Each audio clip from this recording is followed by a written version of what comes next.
All right, welcome back to the Resonant State, America's most popular podcast.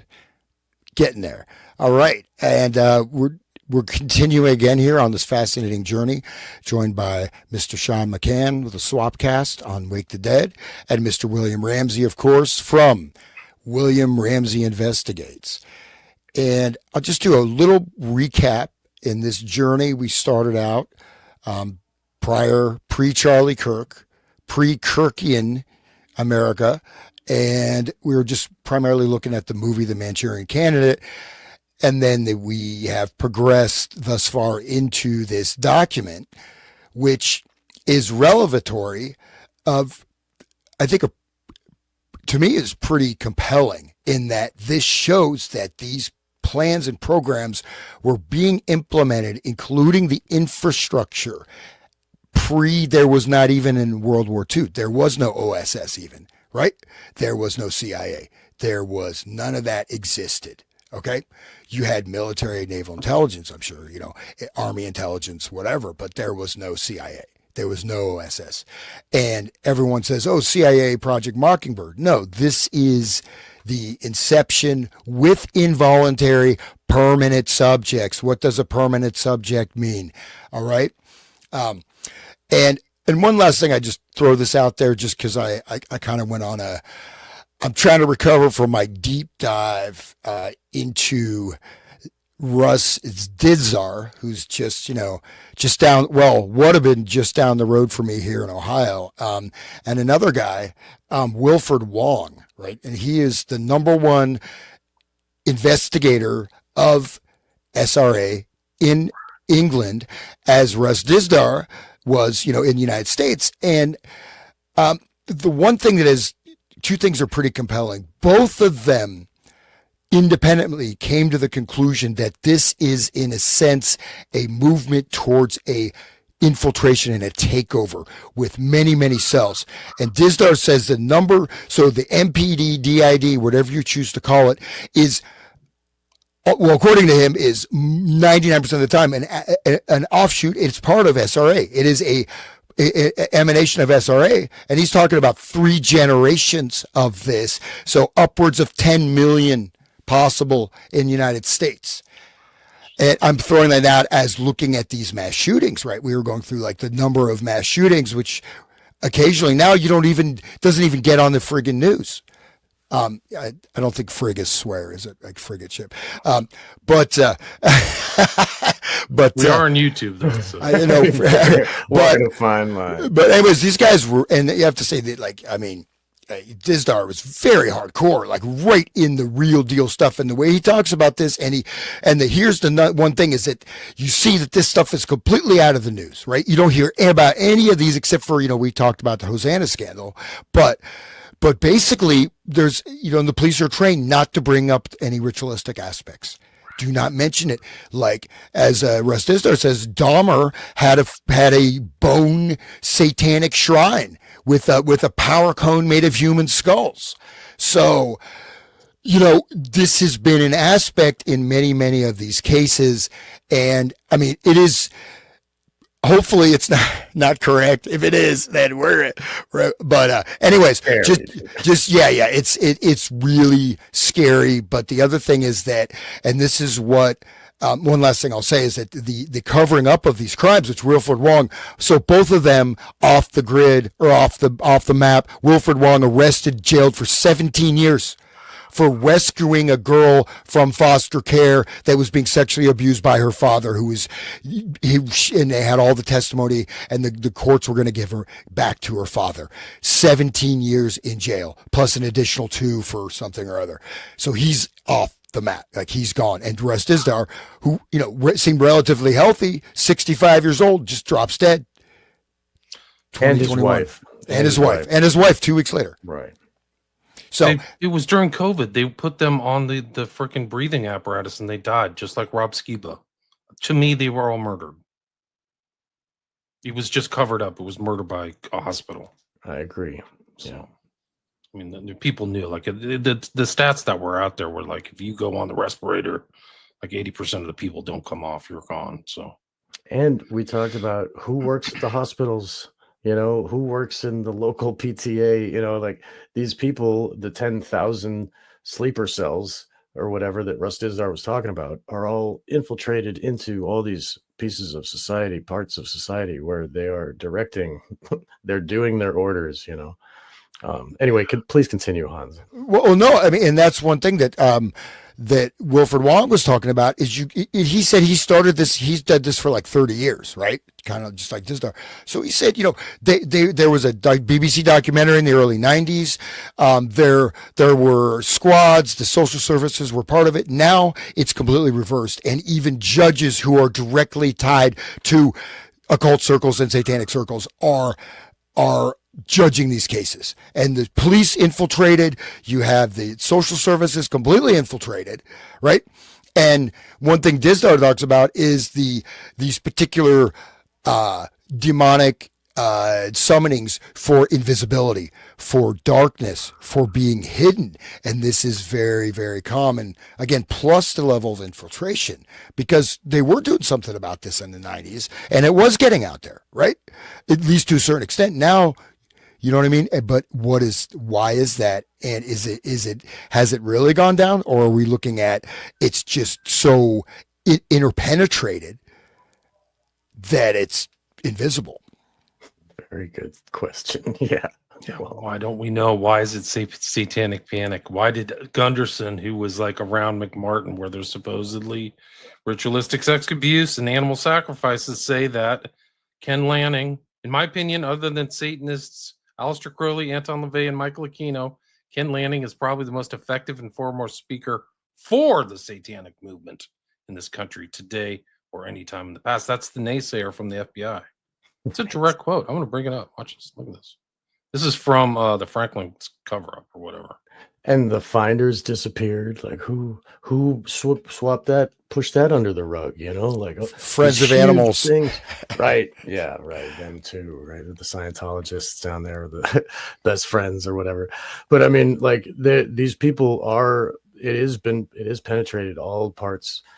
Like where's the Jeffrey Epstein list? You know, like the highest part of government's like, oh yeah, that's fake news, guys. Don't look there. I mean, so really, like it's just more evidence. The more we see all this crap. Like, we talked about Eberly, if you remember, Sean. You were reading that from the intro to Program to Kill about these guys, you know, and Lanning and these guys are covering it up. McMartin case, all these guys. There's no such thing as satanic ritual abuse. It's all been proven fake. It's not. It's totally lying.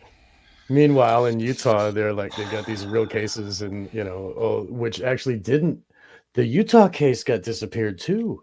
The prosecutor quit all of a sudden, and then they don't have a prosecutor so they let the guy go. This what's his name? Starts with not Huerman, but I thought it was started with an H. But anyway, that guy was satanic ritual abuse perpetrator, you know, and sorry, we don't have anybody to prosecute him.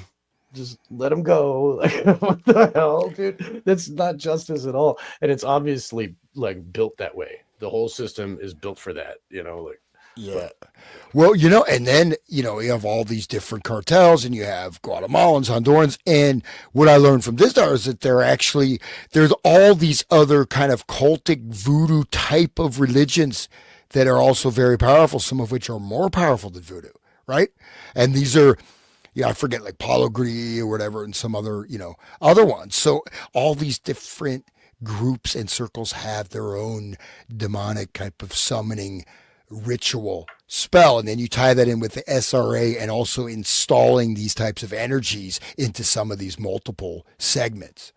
So anyways, I'll leave that there. But yeah, it's just, who knows, man? But unfortunately, I mean, I wish we were living in the land, you know, everything was great, and, you know, milk and honey was flowing from the sky, and, you know, inflation, like I'm seeing like inflation. It's like, dude, it's like pretty soon I'm going to start eating I'm going to become a cardboarditarian because this food is so damn expensive. Right, really. It's interesting because I just did a show with Rise to Liberty, and I mentioned one of these, you know, I've read so many West Memphis 3 files, satanic ritual abuse type stuff. Satanic occult crime, I guess is the way to put it. But there was one in the case files from it. The crime happened in May 1993. It was from January 93, where the guy diagnosed Eccles with amnesia and dissociative states. Like, this is incredible. And he doesn't remember when he started drinking blood. So he said during that time he was 18. He said he started when he was 10 or 11. So that means like he had amnesia for some reason or other. Like, and then you watch him and you're like, why are you in public? Like, how can you get away with it? Like, how can you manipulate all these people without this kind of like self-reference? And then I see Eccles in a different light now that I know all this stuff. Exactly. That's like really what foul. Russ was saying. 90% of all MPD, DID is a result of this type of grok breaking the clown type of treatment, you know. So, and what was Damien's dad all about? And what was that? What's going on there? And you know what I mean? Like the mom never worked. Like, there's just so many things about them. Like, and there was literally there was a murder that happened the same year in '93 where they were out like at a bonfire in the middle of the night. Like, what the heck's going on? You know? Right. Like, why are you doing that? Like, it's crazy. Let me see if I can find this. I don't know. And if you read Crowley's, I mean, like if you read your book to learn about it, William, but, you know, Crowley said the 8-year-old boy is the best sacrifice. You know what I mean? They got 3 of them right before Beltane on a full moon. And they submerge it in the water. You know, they eviscerate one of their penises. They got them bound. And I mean, it's like as occult as it gets, and everybody's like, "Where's the occult? What are you talking about? They're wearing black shirts. They're like Metallica, right? Okay." Right, here's the individual progress. I mean, this is all kind of SRA overlap type stuff. Individual progress report, Damien Eccles, January 25th, 93. Focus of today's session spent talking with Damien about his feelings of death. He brought with him to session a poem he had written during the past week. Theme of this poem centered around death and power. This is in the court records. You can read this. Damien explained that he explained his power by drinking blood of others. He typically drinks the blood of a sexual partner or a ruling partner. This is achieved by budding or cutting. He states it makes him feel like a god. This is current themes of Satanism. Damien describes drinking blood giving more power and strength. He remembers doing this as far back as age 10. He does not remember where he learned to do this. This is like amnesia. He believes there's no God. He believes that society believes there's a God because society is weak. He wants to be all powerful. There's a spirit inside him.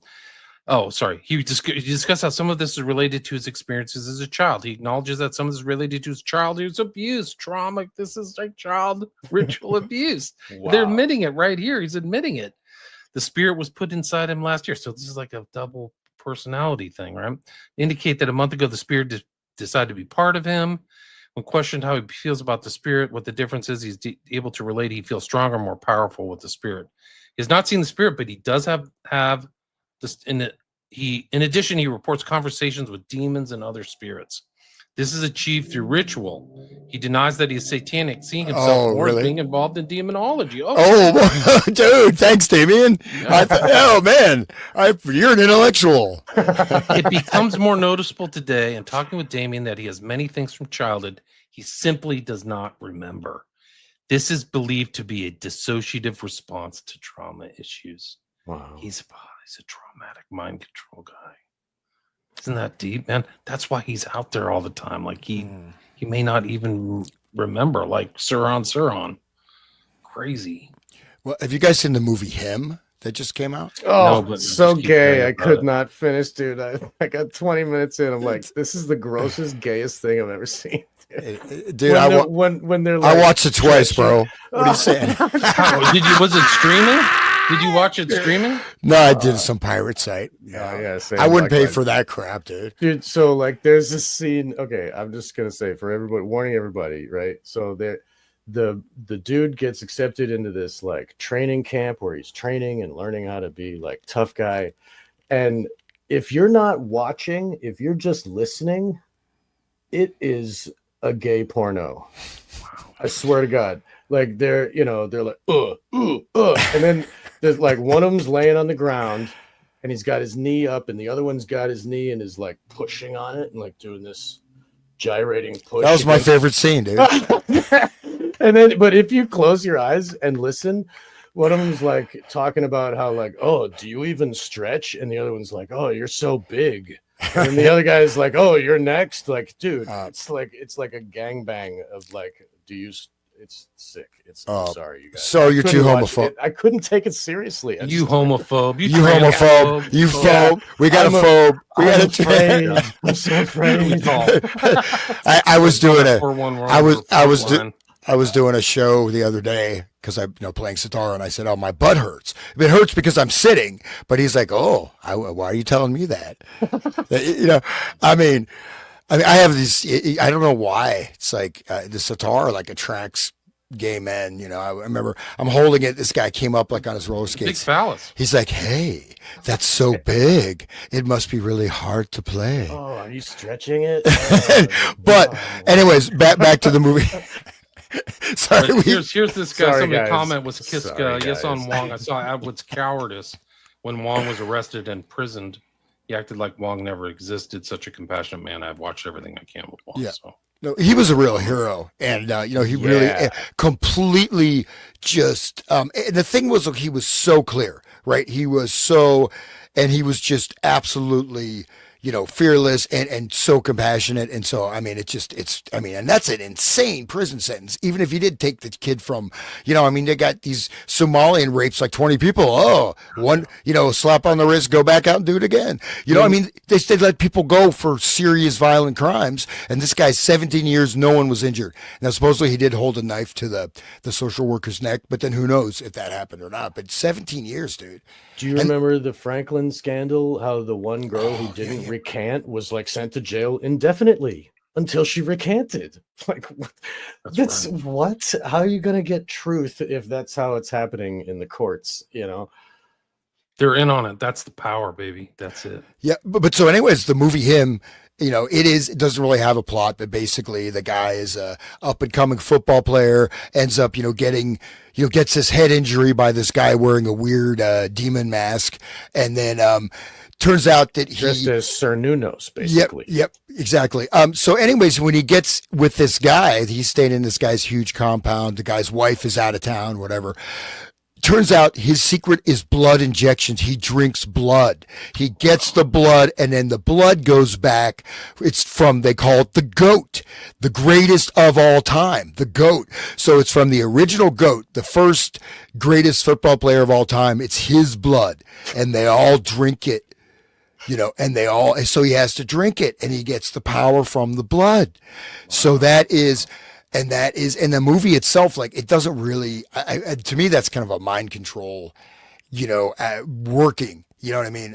I mean, the blood is the life. Like, dude, Right. that's pretty sick. But I mean, it makes it, and the goat with the whole Freemasonry thing and the circumambulating the goat, and like the royal family has a goat in the procession when they're like anointing the king. They got this goat dressed up. Like, what is going on? And they got the picture of the prince, and he's like holding the goat, and he's like holding the rear foot of the goat up. He's like, look at this foot. Why is Prince, whatever the hell is, the bald one that's not the one that's actually the son of Charles. Why is he holding up a foot of a goat? Why do they have the guy dressed as Sir Nunos? Like, and why is it trauma? Why do they got to traumatize the guy? Like, there's a lot to it. I mean, I just couldn't take all the gay stuff. I was sitting there with my wife. We just couldn't get through it. But I mean, I knew they were trying to push some occult. I tried, guys. I tried. Is it in the theaters or is it streaming on Netflix? Where is It's it? probably streaming. I don't know. Okay. I pirated it myself too. it's kind of flopped, I guess, at the box office. It deserves to flop, dude. It's anyway. We know I mean, the other Peele movies, they make you think. Jordan Peele's, like, when he directs it, it's like something. Oh, you actually are like using your brain. With this, it was like zoom right in. Look at this thing. It's like a MTV music video. It's like that level of like cognitive, necessities for that. Watching that movie. Well, just to ruin the movie. So please ruin it. Yeah, but so the end of it, right? So finally he has to have this battle, and he has to kill the other guy, the other quarterback, right? His idol.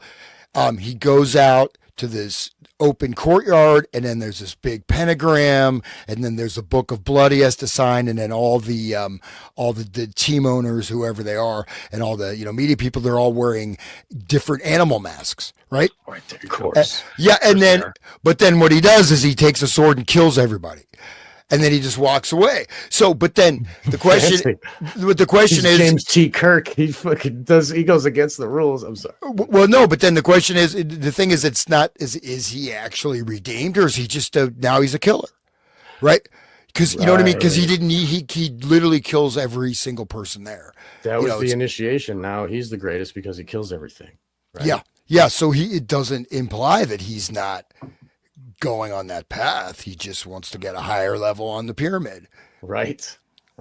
It's just like the gladiator becomes a good spectator, and then he survives the sport. You know what I mean? In the Roman times, like if you put on a good show or whatever, and the people like you, then you don't get killed, and you get to do it again, and then you become the best killer. Look, I'm the killer guy. It's just like Full Metal Jacket. How can you make somebody turn into a killer? Like, oh, real good character arc there. Like, oh, he's satanic now. Whoopie-doo. He signed the book. Yeah. What does that do to the audience members too? Think about the audience members. It's like not even one sentence, dude. It's like, you just have like a log line describing a movie. That's like an incomplete sentence. It's like 3 words: drinks blood, kills him. It's just like, that's it. Times evil book. Right. It's like there's. Yeah. All right, that's how many put. That's 80% of Hollywood right there. But anyway, that's the secret, guys. The secret to Hollywood. Make it gay, revealed, exposed. Have it be vampires exposed in one sentence. Dude, the secret. Do you read The Secret? If you're not rich, Oprah says, because you don't think positively. Right. That's why she's a billionaire. Oh, That's why I have to eat cardboard. Oprah drank the blood, and she wrote in the book too, dude. Oprah part of that whole satanic panic, covering it up and shit. She had Aquino on there, and she's like, "Oh, tell me, what should the people think?" And then he goes, "Blah blah blah blah blah." She like, if you listen to my show, listen to Carrie O'Lie talk about what Fupa Winfrey is really about. Like, oh my God, she is. She's like a high priestess. High level priestess. Wow. Yeah. That would make a lot of sense. Yeah, dude. Makes perfect sense. But we don't need to talk about that now. We're on YouTube. Well, nothing's happened yet. I haven't been kicked off, so we're still streaming on my free channel. So we're doing good, guys. We are masters of our own world. I am suing Oprah for using my foreskin in her face cream. So it was or maybe, I believe it was her. So Ellen DeGenerate had it was the other one there. But anyway. Okay. So let's not talk about foreskins here. We're getting some real serious business, right? Okay. So. Okay, back to just quick recap. So sorry, listeners. Yeah. So anyways, back to the doc. Into it. This is like it's morphed into the common culture, right? So it's morphed into Satanism, into what you're watching on TV, into possibly some of these assassins. It's political assassinations. Weird things have happened, and it can be explained that some of the high strangeness of some of these characters can be explained. The genesis in the United States of this stuff. Estabrook's talking to Hoover. Perfectly capped. Absolutely. And even like if you see, and I think at some point they start referring also to inputs from media, et cetera, right? There's the implications of that there. I mean, we're talking about it. Look at cannibalism. How much, if you go through all the movies about cannibalism, there are a lot. How about all the witch movies? It's like, it's really cool to be a witch. Just be a witch. It's super cool. You know what I mean? And these things are, and then even that Dexter, and you just kind of, right. So lots of inputs that is just enough to give someone a push to take that first step. Or that Damien Eccles guy who really liked Metallica, and all of a sudden he's famous just for wearing black T-shirts, right? Yeah, I think he's a public figure recently. He's written books. He's featured on Stranger Things as kind of like a heroic figure. Of course. Yeah. Right. The figure's based on Eccles, the guy who's in the season 4 or whatever. Oh, so the satanic payoff or whatever. But yeah. That figures. Wealth and fame, I guess. I mean, I think signed he the has some. book. Oh, he did it all, man. Yeah, did he it killed all. the people, killed the children, and I'm sure he signed the book. And that's why Henry Rollins is up there, like, oh, almost like love, falling over in love with this guy that who supposedly just went to jail. Why are you so All of famous? them. Yeah. You went to jail for having a black T-shirt. Why does this guy love you so much? Why does Margaret Cho want to give you money? Why does Peter Jackson, like, what the hell? Like, Right. it's weird. It's a hard one because you think at first glance this is just a natural good feeling, like, oh, these guys really have a generous spirit for this poor little guy, and then you go, oh crap, I'm in Rosemary's Baby, and all these people are witches. All of them witches, bro. No doubt, dude. Like the horror Yes. of Rosemary realizing, Yeah. oh, Well, Right. no, it's like They Live kind of, suddenly, and then, if you start, but just aside on Henry Rollins, right? So I remember I was out in California as a kid, I bought like Black Flag LP playing it. My mom was like, I'm whatever grade I'm in, like 5th grade, and then Henry Rollins, of course, very violent, family man, killing the whole family. But great moment of Henry Rollins is he has this rant, one of the punk rants, but it's like totally woke. It's hilarious because he's like, hey, the hell do you mean? Like, it's so funny, dude. It's a woke punk rant, and it's really humorous if you ever find that. But it shows punk how rock is woke now. Like Patti Smith wants people to get the shot. Fucking, Jello Biafra tells people to get the shot. Like, it's wear a mask. Like, that's not punk rock, dude. wow. Yeah, No, so it is, like but it's if totally turned upside down. Like, you're a depopulationist and want people dead and murdered and miserable, do you want them to take the bioweapon? Like watching Trump just promote that guy Borla or whatever, just blow your mind. Like, whoa. Right. That's it. The pig taint Borla. Okay. That's how he got his job, was Bro, he has his studying doctorate pig in like taint. it's like Veterinary animal stuff, husbandry or something. Right. He studied how far away the genitals are from the asshole of a pig. And that's how he got promoted to the head of Pfizer. Okay. Anyway, sorry. You'll never take another shot again if you know some of this stuff. well, these things are all interrelated. About this. We will be talking about this not on YouTube probably in another couple weeks. Our good friend, we're going to continue with our Black Pill Digest deep dive into that whole scenario. We missed it last year, but this year we're going to be having that conversation with both of you as well. So, have you guys studied the strange death around Henry Rollins? He's dead? He dead? I didn't even know. Yeah, I'll have to. That'll be another show. I'll find my old video. I studied all those guys when I was doing the West Memphis 3, right, almost 15 years ago, like 2012. So, right, yeah. And it's bad. He was in Venice.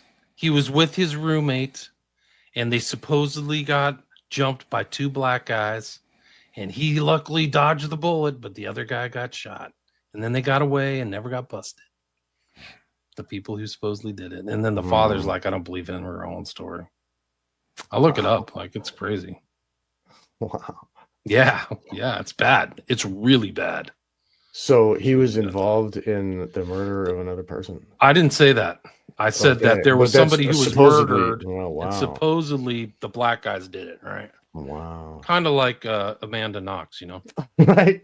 Or like the other one, like the or John Benet Ramsey, like the or that's what these white people do right away, man. Or the did it. Or the swastika in New York City that was painted. Right. They got the guy. MAGA country. He's got his long forelocks and the hat and fedora and spray painting the swastika. Oops. When I made that video about Henry Rollins, man, people went just apoplectic. They were so pissed that I would even question the validity of Henry Rollins or whatever. I'm like, dude, he's supporting Eccles. Heroes are tough to break. Like, that's what, talk to Mark Devlin and he'll tell you, like, no heroes, no more. Like, if you look into any of them, they're all bad. Like, I was trying to hold on to Roger Waters for a while, and then he was like, Roger Waters said that Bill Gates is a hero. I was like, oh, There he goes. Like no more heroes. But anyway, It happened right before Eccles in '93. Look up the murder of Joe Cole, Cole, and on Reddit it says Henry Rollins. Is any of this true? wow. Yeah, it's bad. So that makes sense. And if you we talked, I spoke with Brett about these tapes. Albert, he's like a Hollywood guy who like grew up with all these Hollywood types, and he was talking about how Alec Baldwin helped like cover up Oh yeah, no, I remember that show. Alberto, some else. Oh man. And Dude, there's the darkest stories in Hollywood. It's so dark. Everybody has to murder somebody to like. It's so like dark. Yeah, really. So dark. When he like supposedly shot that woman on Rust or whatever, one of the most interesting things to watch about Baldwin is watch the interview he did with Stephanopoulos, where it's like a political cover up. Like it's amazing, like the skill of in my opinion, in the propaganda of what he's doing for Baldwin. Like they made it go away, dude. Yeah, and then he tried to sue the people who were putting him on trial. He was like, how dare you? Yeah, Art of the Personal Story. Rick Rubin was with Henry Rollins at the apartment the day before, the same day his roommate got shot. Where Henry Rollins said it was kind of his fault for having a fancy car. Weird. Rubin is super processed church. I didn't know that. It would make sense, man. I mean, Rick Rubin. I mean, who he promoted. Oh, right. You know what I mean? And super dark story. Just he's kind of a major tangent. But one thing is like, so I remember, rap. There was sort of a nice, some kind of creativity in rap. You can still kind of hear that, back, God knows, 80s, right? Suddenly gangster rap, right? And basically this genre of music, no genre of music has lasted this long, even remotely this long in American history. Okay? Seriously, think about it. Like you have now 50 trap music to play in the cell house. Like they got, I mean, go ahead. No, but I'm saying like this rap and this particular style of rap, right? The gangster rap and this kind of real.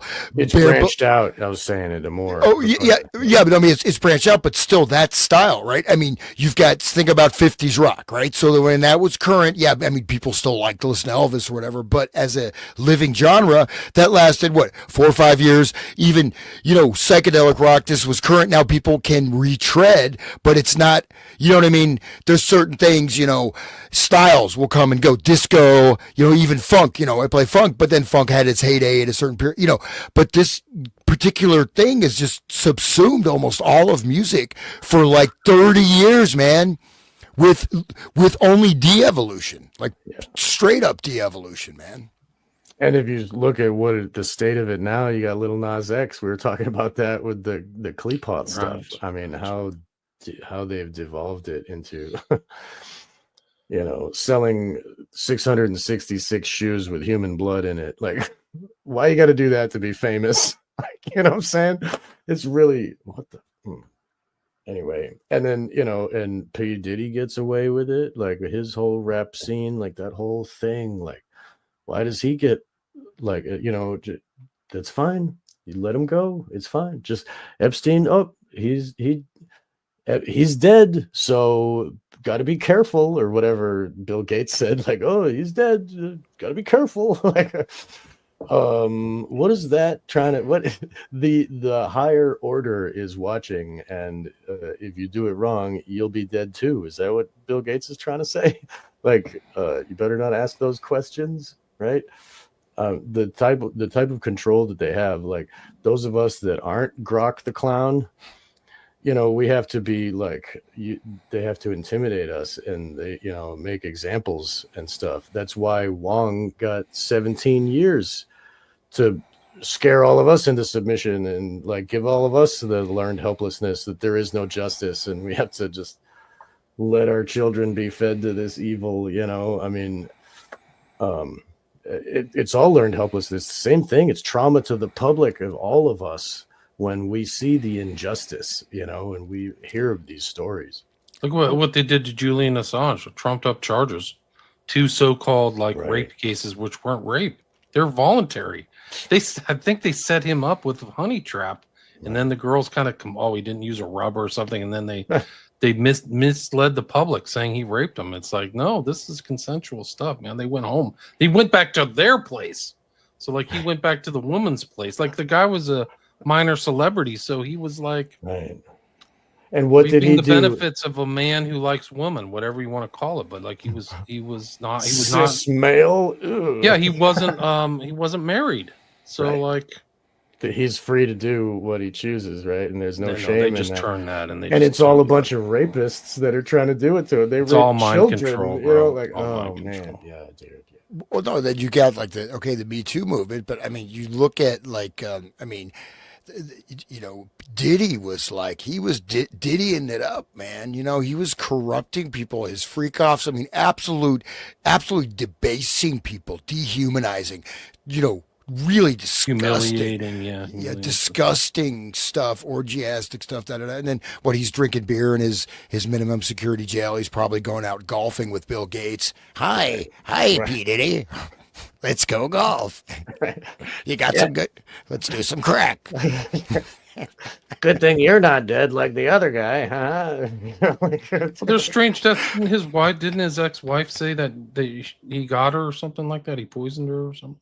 Well, oh, right. His first wife, yeah, she died of this weird pneumonia that happens when you get aspirated baby oil in your lungs. Interesting. And baby oil is the implement of, you know, so like baby oil is, and also there was Brittany Murphy died the same way, and all these other celebrities. All of a sudden, it's like, whoa, that's weird. What? And it's just. Anyway, but he was like drugging the baby oil, right? I think he was drugging the alcohol, and he was giving alcohol to underage girls with the drugs in it, and he had those labeled as separate, so the dudes wouldn't like mix up the alcohol and get dosed themselves. But yeah, he would have these huge amounts of baby oil. I don't know if he dosed the baby oil, but he drowned people in it, like they died because the large amounts of baby oil that went into their lungs. And how did that happen? Were they raped in the mouth? Like, I mean, this is really sick podcast, you guys. I'm sorry. Dude, these blackmailing, all these people, famous people were there doing all kinds of crazy stuff. They had also, the interesting thing about that is they had parties within parties. So like you get into the party, right? That would be a victory. But then if you were in the party, you could be brought into an even more secretive chamber within the party. Just like if you circumambulate the goat, then you might become a Shriner and get to ride in a little car, and then you might be a Joker and get to go to the parties with all the hookers. And we just showed Hoover with the Shriner cap last time. That was my thumbnail. Yes. Yeah, there's these South African group. It's the husband-wife duo. They have lots of kind of occult stuff or whatever, but their name is escaping me. But he's talking about how he was with, I think it was like P. Diddy and like 2 or 3 of the other top rap guys, you know, and you're hanging out. It's like, hey, time now, would you like to have some sausage? We're going to oil it up. You know, and he starts making like, yeah, I'll have a bratwurst. And then he put a video on of some, like, basically it's how the gay porn video is like, I'm not into this. But this was word. You're talking about the N-word. The N-word. Yeah. So again, that's the indoctrination, right? I mean, that's the, are you willing, either are you into this or are you willing to bend over for the stars? You know, you're willing to have a rocket go in so your rocket can go up. That's the Ace of Swords right there on Crowley's Toth deck, right? The Ace of Swords going into the crown. Like, anyway, yeah, that's some Kundalini magic, and we've been like veering way off course, guys. I don't know. Yeah, we got 40 minutes. Let's really go back in like here. Sorry, guys. Who wants to read something? We have been on this document, George Hoban Estabrooks document, where he is like, it was FOIA'd in 2017. This is from 1936 to the 70s or 80s. I think it goes a long way. Yeah. This is the correspondence between Estabrooks and the FBI. And we've been diving deep in the last like 3 episodes. We're on page 54 today. William, you picked a few good pages, And we're gonna leave the reins with you. Let you Okay. take over. Just the thing is, like, I don't want to reread all the correspondence, but basically there's a back and forth between Esther Brooks and Hoover. They're trying to set something up at Syracuse. They left off where Hoover said we're going to send somebody up to Colgate, which I think is Hamilton, New York. And Esther Brooks counter offers saying, I'll send 3 subjects down and hang out in Washington, D.C. So they're trying to set stuff up. And there's this guy, Tam, who is part of like the special unit at the FBI. And he's going to be the kind of intermediary between Esther Brooks and Hoover. And we talked about the psychopathic hospital. It's mentioned here in some of these documents. But it's really like during the kind of Christmas era or the holiday era, kind of what we're in now, of 36. So they're trying to facilitate this stuff.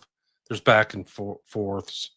So Esther Brooks is going to show up in Washington during the Christmas, like 2 weeks during Christmas, and he's going to teach whoever needs to know how to operate these 3 subjects that are unwilling, permanent, mind-controlled subjects. Right. Two males and 1 female. The males were part of the CCC. Right. Whole Civilian Conservation Corps, I think it is, right? Yeah. So that's what government. The president set up, right? Right. FDR set up. Yeah. Yes. Public works, basically, that, you're there, hard times, we're in a barrel, you know what I mean? Like, you're pretty poor. So that was for the people that are very desperate, actually. Right. The Dust Bowl and the Depression was like, this is right after that or during that. And it's really something else. Like, there's his own correspondence, like in his own words. This is him from Hamilton, New York. Dear Mr. Hoover, just talking about the Syracuse group. He's like talking, and this is his own handwriting. We have outlined a very careful technique with which to approach this whole matter, drugs included, and I think I may count an excellent cooperation. So we can count on excellent cooperation. Getting this underway with this Hildreth of the psychopathic strap, which they got rid of that terminology. But this document is just incredible. Dear Esther Brooks, like, these are direct things between the holiday visits, things like that. December 10th. I think my thing was 68 was kind of where it gets interesting. There's a back and forth. There's bad weather. Coffee can't, make it or something like that. I'm not certain if Thursday appointment. There's Western Union back in the day. That's how people sent stuff. They didn't have emails. They literally had to go to like Western Union. But the correspondence is actually kind of interesting. But Course in Hypnotism by Mr. Q-Tam. I looked him up. He was like the special laboratory guy. So he's going to receive instruction. And this is an interesting one. This is of interest to Hans. We've talked about him and other things, the cybernetic stuff and the Macy conferences. So this is page 68. Esther Brooks to Hoover. I had a very interesting interview with Mr. Coffey on the occasion of my last visit to Washington. So he'd already gone to Washington. He made 1 or 2 proposals, which seemed to me extremely interesting. I've asked Dr. Cutton's consent. That's a guy also from Colgate or whatever. To my cooperating along the lines which Mr. Coffey suggested, and Dr. Cutton sees no possible objection. It appears that our examination period comes from January to February 2nd, so they're pushing it back to 37. Mr. Coffey suggested, among other things, that he and I pay a brief visit to Dr. Milton Erickson, Eloise State Hospital, Eloise, Michigan. Dr. Erickson is perhaps our best research man in this whole problem and would, where's that? Problem, and would, I know, be very pleased to cooperate. I've written Dr. Erickson to see if he will be at the hospital during this period. Should he be there, I might I suggest that we make our visit, say, the weekend of the 23rd and 24th of January. This would give us the opportunity of seeing Dr. Erickson and returning immediately to Hamilton, where I could spend the next week with the individual whom you might delegate to work here. That's Tam. During that period, this letter's suggestion is in keeping with the proposal made by Mr. Coffey. I shall be very much interested in having your reaction on my proposition concerning Dr. Shankweiler made verbally to Mr. Coffey. Dr. Cutton, that's the head of Colgate, I think, wishes me to extend you his very best wishes, G.H.S. Esther Brooks. And who is Milton Erickson? Yeah. And so Milton Erickson is really Really a seminal figure that cuts across the decades, right? So he was the primary Bandler and Grinder, right? Richard Bandler out there just doing cocaine with a bunch of the CIA guys. The CIA guys would all hang out with Bandler. They do tons of coke, hang out at a swimming pool, and he would teach them NLP. But the the two primary influences and the potentially the progenitor, right, of the whole NLP movement was actually Bateson, but the main technical research person was Erickson. It was based mostly 80% off Ericksonian hypnosis techniques. And I have some of the original volumes of NLP, and they are, so you have these books like Frogs and the Princes and all these paperback things, and they're all mostly just dialogues, right? Or transcripts. This one is all scientific, these volumes, leather bound. They're all like flow charts of the brain processing written in like code, A plus B, all equations, particular equations that can be actually fed into machines too, but equations of how to, all these different things, induce trances, create these different states, create anchors, create triggers, all kinds of stuff, anything you can imagine, right? But the thing about Erickson, I want to emphasize is that he was the master of inducing various degrees of hypnotic trance, right? And including like, okay, so you don't know what you're doing, you don't know where you're going, or inducing a trance, you're actually hypnotized, but you think you're normally conscious and aware. You don't even know you're hypnotized. And that's a perfect lead into where we're going to get to. Yeah, but also and he would hypnotize, like, so if I was an Ericksonian hypnosis, I would, I mentioned I had that box set of CDs for my friend from the pickup artist, like, Mary had a little lamb whose fleece was white as snow, or like, hey, I really feel like it's, let's get naked. No, that's not good.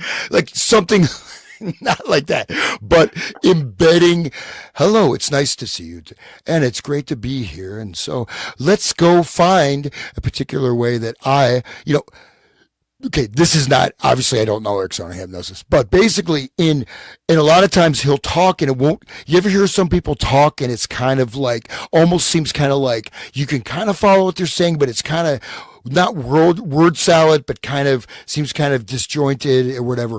Bandler is a great example of that. People even give speeches like, Bateson, you listen to Bateson's public speeches. They're like this, right? They don't get to the point. You know what I mean? But this is how they embed the Ericksonian hypnosis command lines and various triggers and things like that. So it is a subtle technique, but then you can use also physical touching, et cetera. But yeah, Erickson, very, very, very, very important. So that's my little founded the American Society for Clinical Hypnosis in 1957 and served as his first president. So he's at this for decades, guys. This is him in 37. This is a freaking expert. And I mean, it shows the confluence coming together of Estabrooks, Hoover, and Erickson. What's interesting though is those things like, so when in the 80s or whatever in NLP and go to that, because I was into that literature a long time ago, way before it got people say, oh, you're using NLP, like a lot of people don't really even understand what the principles are, how it works, etc. But he is kind of like this old scholarly grandpa guy, sitting on his easy chair, and just this old guy just happens to be good at hypnosis, and all this other history is obscured, right? Especially this early history. I mean, so really just look at him as, some kind of 70s, guru, guy or whatever. Right. But, but they formed themselves to the public that way, right, Hans? I mean, don't you think? Absolutely. And then you just kind of, if it's not in the media, unless someone's going to do scholarly research, they're not going to know. It's as good as invisible. So this is without breaking the legs of Grok. Neurolinguistic programming is like subtle, and it puts you in the trance because of the cadence of the words being spoken, and you lose and you get put into an alpha state, basically like a TV set, kind of. Is that what you're... There's many different techniques. So there's a whole variety of things, and it can be much more powerful, and it could be a complete, also to the level of almost total domination and mind control as well. But Wow. primarily, you're dealing with the formations of consciousness, internal, external, different modalities, and they actually have something which is quite interesting, is the eye movement stuff, right? Which Right. was EDM something. no. So this is the access, right? So if you look up and to the left, you're accessing imaginary kinesthetic. You look down to the right, you're It's doing like a memory that you actually remember or something, right? or you're either accessing a memory or accessing something externally, but you can actually Right. track, and they had these cue patterns of basically, Right. so the eye movement related to what part of your brain you're accessing or what you're experiencing. So there's a whole code with that. Supposedly this was discredited, but that's one of those things where I wonder if it actually works, right? And you can even notice it. And sometimes, certain things you can do, like if you need to do a particular type of task, you can like look in a certain direction to access a part of your brain. But you can code someone, and you can get a reading of what their subjective consciousness is doing, and this allows you to come around the back door. And also to implant things. This is called anchoring, right? You put an anchor in. Right. So Put the American flag right there when you start crying at the movie, right? Yeah. Well, a lot of times anchors will create a state, right? So there's a particular stimulus, then you've anchored that state in, right, with the trigger. So you can create an emotional state, you can create a psychic state, you can create a Right. mental processing And state. it anchors it to a symbol or a thought, right? Symbol, word, combination. Right. It could even just be like that teacup, right? We talked Yes, about. yeah, the thing with the spoon with the Yep, right, the that's monkey paw, right, that's a classic example of that. right. He So you attended don't have- earlier conferences such as the 1942 Hosea Macy Jr. Foundation event on brain research and the 1960 Hypnosis Symposium. So he's all involved in this. His research induced amnesia, false memories, and antisocial behavior. So he knew all these techniques. We're going to find that here if we get through this document. I wanted to say, Kelly, thank you. Kelly just boosted my confidence. Oh, She said Hans just hypnotized me. But no, I mean, but notice, and even public speakers, right? And you can find this, especially in, if there's something kind of a little bit, not say off, but they're talking, and it either seems like sometimes, you could also do it by it seems like you're just either kind of rambling or else jumping around subjects or just something. And a lot of times that's where things like that will be embedded in there. A great example of this is Terrence McKenna, right? He talks like that. So Terrence McKenna, he goes on and on forever. Yeah, right. Yeah. So, yeah. Anybody want to read this? This is page 70, memorandum for the director. So this is going straight to Hoover, involving Sure. Esther Brooks and Erickson. I'll take that. Okay, cool. Memorandum for the director. The Executives Conference on January 7th, 1937. Messrs. Tolson, Tam, Hintz, Quinn, Schilder being present, considered a report submitted on January 5th, 1937 by Mr. Coffey concerning a recent conference with Dr. G.H. Estabrooks with reference to the Bureau's continued study of hypnotism. Dr. Estabrooks reported his continued study of this entire subject and indicated that he had been corresponding with Dr. Erickson, now stationed at the State Psychiatric Hospital in Eloise, Michigan, who has done some startling work along these lines. That line is in quote, startling work along these lines. Dr. Estabrooks recommended that because of the inability of the Bureau to employ any of the three persons previously suggested by him. Now, these are the total slaves. Their minds can, with the flick of a finger, they do anything they're told by Estabrooks. These people are total mind control slaves. That's who he's mentioning here. Okay. With the inability of the Bureau to employ any of the three persons previously suggested by him, possibly special instruction could be afforded to Mr. W.N.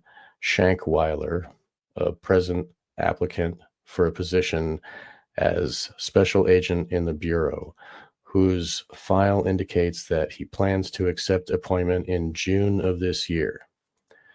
Mr. Coffey did not feel that Shankweiler should be given any special study if appointed. He advised Dr. Estabrooks that the Bureau desired to keep him in touch with this matter and recommended that Mr. Quinn Tam of the Bureau's laboratory staff confer with him for about a week, and stated that efforts would be made to have Mr. Tam spend this period studying the subject of hypnotism. Dr. Estabrooks wanted Mr. Coffey to visit Dr. Erickson at Eloise, Michigan. Mr. Coffey suggested that possibly Mr. Tam could arrange this visit. The executives conference agreed with the recommendation that Mr. Quinn Tam be authorized to proceed to Hamilton, New York, to spend a period not exceeding 1 week to study the principles of hypnotism and meeting and conferring with the various members of the Syracuse group. The conference, however, was not disposed to recommend that Mr. Tam proceed with Dr. Estabrooks to Eloise, Michigan, to confer with Dr. Erickson, or to agree with Mr. Coffey's recommendation that arguments be made, if possible, to assume Dr. Estabrooks' traveling expenses from Hamilton, New York to Eloise, Michigan for this conference. The executives conference recommended, however, that the Detroit Field Division be written to conduct inquiries as to Dr. Erickson's research along these lines. So, startling work along these lines. Would you like to say something about that, or should I keep going?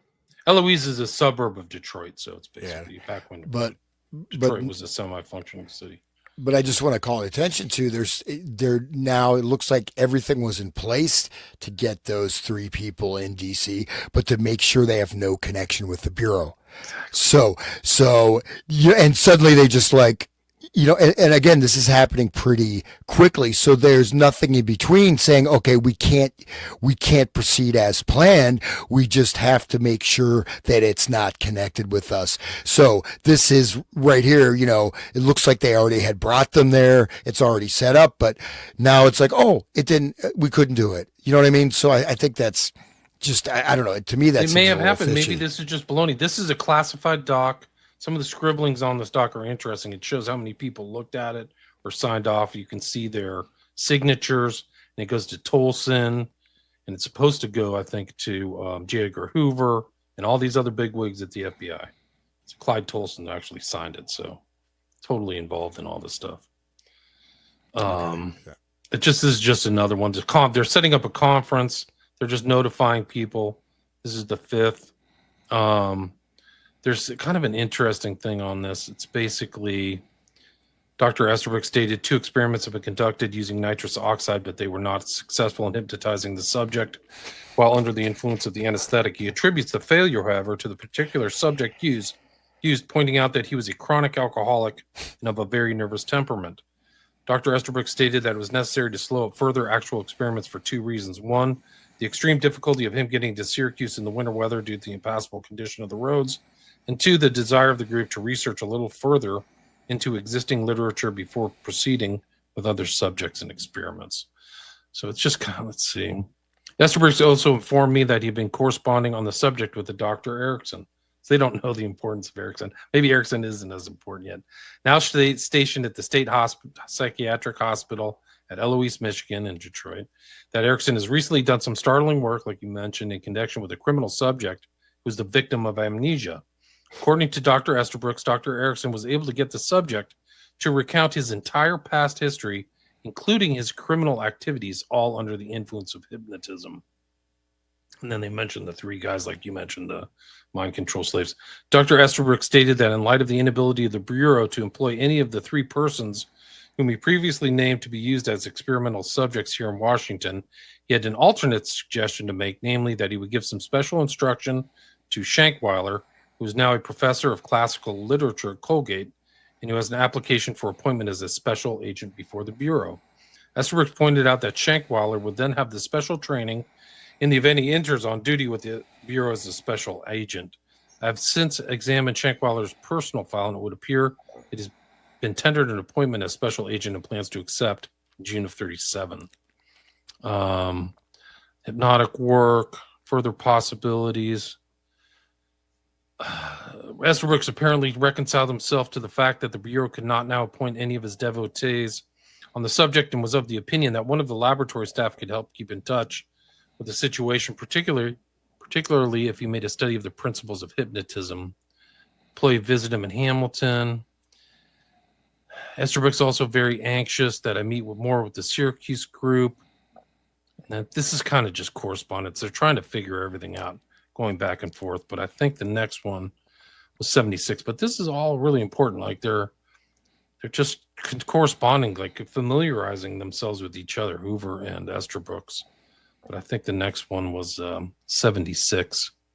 It says, in connection with the Bureau's study of various methods for the detection of deception, it has been reported to the Bureau that Dr. Erickson, now stationed at the Psychiatry Hospital, Eloise, Michigan, has recently made some extensive studies and experiments in the field of hypnotism. According to the information given to the Bureau by Estabrooks of Colgate, Dr. Erickson was able to cause a victim of amnesia to recount his entire past history, including his criminal activities, all under the influence of hypnotism. I mentioned that, so it's pretty interesting. So these guys are going back and forth. They're trying to get to Utica. There's bad weather. And I think the next one was 81, I think is where it starts. I think it's summer vacation, psychological tests, serious regards, Estabrooks to Hoover. I think the next one is really 85. So just more correspondence. They're trying to get together. Yeah, this is it. Anybody want to read this? This is like the Russian hypnotized to trial. This is 37, guys. This should be you. You should read this, Hans. Can you read that? Yeah, let me make sure I'm on the right. Okay, this It's is 85. Yep. Okay. So this is a for those listening on the radio. This is a copy of a newspaper clipping. So here this is okay. 17 Russians hypnotized at trial. Charge. London, January 27th. UP. Mass hypnotism, a mysterious truth drug, and an epidemic of mass confession were advanced by newspapers today in their efforts to explain the statements of 17 men on trial for treason in Moscow. A Warsaw correspondent of the anti-communist Daily Mail described in detail the alleged mass hypnotism of subjects. They were put in a big, brightly lighted room, forbidden to talk for a few minutes, then confronted by a hypnotist and assistants. The hypnotist, the correspondent said, faced the subjects while attendants turned off lights except for spotlights at which the subjects gazed, and then a monotonous speech sent them into a trance. The Daily Express and Morning Post, also anti-communist, inclined to the truth drug idea, but a post-medical correspondence recalled, as a simpler explanation, the occasional epidemics of confession in schools and institutions after religious meetings. Right. So these reports are being bandied about. Pretty interesting. So they're blind. They're putting a spotlight in their eyes like a deer that's on the highway, and like a car's coming at it. They're trying to access that type of freeze response, the dissociation, right, with the lights and this is like a rock concert. I mean, didn't Taylor Swift have everybody do that at her concert? Right. She probably had spotlights. William, could you read the next one? His handwriting is a bit tricky for me to decipher. Well, I don't know. I'm not going to, those aren't, to me, they weren't relevant when I went through them earlier. They're still kind of going back and forth. They're just trying to get up to Hamilton. I think the next one I had was 101. Another letter, Estabrooks, Hamilton, hypnotism, criminal field. I'm on page 91. That's where I'm at. And but you just see the scribblings. These are going back and forth, and all these people are getting them. They're like putting their signature on there. There's Hoover back to Estabrooks, Estabrooks to Hoover. They're talking about like summer vacation and stuff. Probably coded language, probably like, oh, maybe. I got your napkin on my pizza. All right. There's a proposed trip to Tam to go north. There's a mention of Rockefeller case, Enrique Garcia. I don't know what that is. As the contemplated visit of Mr. Quinn and Tam to Hamilton, New York, February 37. So they're trying to arrange it. It's not happening. Mr. Tam of the technical laboratory informed me of the courteous manner which he was treated while visiting at Colgate. So we made it. That's the assistant to the FBI. And then Nathan, and then Esther Brooks. Visit. I wish to thank you for listening to names. We're at the charge possible. And then Esther Brooks sends something back. I promised him the names, initials of several gentlemen if he wished. These are Reifenstein, Hildreth, Dooley. I'm not familiar with some of these names. They don't look familiar to me. But he's also looking for a job. And then this memorandum of Nathan, if anybody wants to read this, this is interesting. It's page 101. Does anybody want to read that? Any volunteers? I can't hear you, Sean. Go ahead, Sean. Sorry. Yeah. Okay. I'm sorry. I'll take over. What were you saying? 105? This memorandum for Mr. Nathan, March 10th. Is that what you're talking about? William? Is that? Oh, you're muted now. Okay. Yes, yeah. Thanks. That's great. All right. I'll take over. Okay. The ramifications which he is finding in the problem itself. That's probably continued from a previous page. Okay. Can you see what's on the screen? It's a 101. It says memorandum from Mr. Nathan. I'll get it. Here, I was on 105. Here we go. Memorandum from Mr. Nathan, March 10th, 1937. Yeah, there you go. The following is a report of the visit of Mr. Q. Tam to the laboratory with Dr. G.H. Estabrooks of Colgate University, at which time Dr. Estabrooks demonstrated to Mr. Tam the various phenomena connected with hypnotism. Sorry, I had the heater on. I'll turn it off. During the first evening of the visit at Colgate University, Dr. Estabrooks demonstrated his technique using two presidical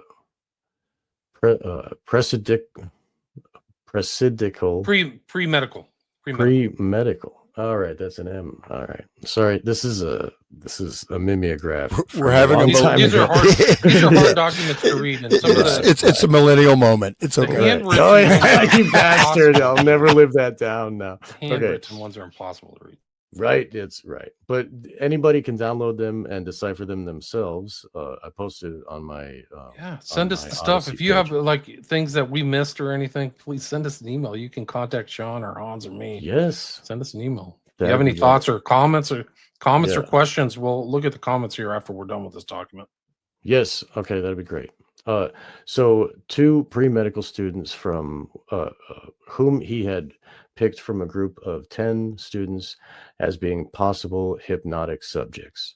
Mr. Tam was informed that Dr. Estabrooks had never worked with these two students before. During the process of the demonstration, Dr. Estabrooks was successful in immediately inducing a deep state of somnambulism simply by the suggestion that the student relax and go to sleep. Just a suggestion. No prior. He didn't work with them before either, right? Wow. He'd never worked with these two students before. But somnambulism again means there's like sleepwalking, right? They're asleep and they're doing activities, they're following the commands while like a zombie, man. Yeah. A great point. That's what these people are like. They're like sleepwalkers. They get put into a somnambulistic state. So yeah, Estabrooks is this just magician that just puts people just by suggesting, okay. During the course of the experiment, Mr. Tam observed Dr. Estabrooks's method in inducing hypnosis and also ascertained from him that it is his belief that approximately 1/5 of the people in this country will make good hypnotic subjects. However, The consensus of opinion is that such a state of somnambulism is most successfully produced in people of the higher intelligence level. This is the same with all the SRA stuff, that the children have to be creative and intelligent. However, this correlation of intelligence with the ability of the person to be placed in a state of hypnosis did not follow through all the experiments which were conducted. On the second day of Mr. Tam's visit, in the company of Dr. Estabrooks, he proceeded to Syracuse University, where various doctors of the psychopathic clinic were contacted. The first of these doctors who Dr. Tam met was Dr. Marion Dooley, one of the recognized world's authorities on drugs. Dr. Dooley, during the course of conversation which Mr. Tam had with him, advised that he understood that the Michigan State Police, in their work in conjunction with a Dr. Snyder, are making extensive use of the so-called truth serum. I'm assuming that's truth serum, SERA. In connection, Dr. Dooley advised that Dr. Snyder is successfully giving injections of scopolamine and also sodium anitol in large quantities, which have previously been thought to be fatal. Does anybody know what scopolamine is? Anybody? Yes. That's a zombie drug, man. Yes. Yeah, that is the drug that's used. You know, they blow the powder on you, and then next thing you know, you're lying naked in a bed with a bunch of dudes. Or you can watch videos online of dudes who've been rolled in Colombia by prostitutes who they've applied. It's called devil's breath or something like that. It's scopolamine. So this is like scopolamine is like when it's manufactured in a lab or something like that. But it's They're doing it to this day. It comes from the flower of the tree. It's like a natural, but it takes away your will. It makes you have no will. Just like what Dahmer was trying to do to his victims. He wanted to like burn their brain with acid and shit, so they would just be a zombie. That's what he wanted. He actually drew zombie. He drilled holes in their brain and poured acid in. Right. Yeah, which is Dude, incredible to stuff. make a somnambulist. Like that. He just didn't know these techniques. Best movies of the German. Luckily, he didn't know these techniques. Here's the thing. Reread that sentence again. In connection with Dr. Dooley advised that Dr. Snyder is successfully giving injections of scopolamine and also sodium amytal in large quantities, which have been previously been thought to be fatal. They're succeeding. This is a success. In 1937, guys, we're way before MK Ultra. And had to have some of this information. And the thing is, I mean, they're doing stuff that, this is not like gentle experimentation, man. This is like, let's see how much we can give. Oh, his heart's used still to beating. think this was fatal. Here you go. Let's just, it is. So, wow. And where do they get the subjects in a scientific from? environment, right? Scientific. The psychopathic clinic. Who's the psychopath, right? Yeah. Is it the doctors or the freaking patients? Yeah. Well, but sodium amytal, it is, it's a very powerful barbiturate, right? It's a central nervous system depressant. Right. And a lot of this stuff, right? A lot of this sort of you could say the hypnotized,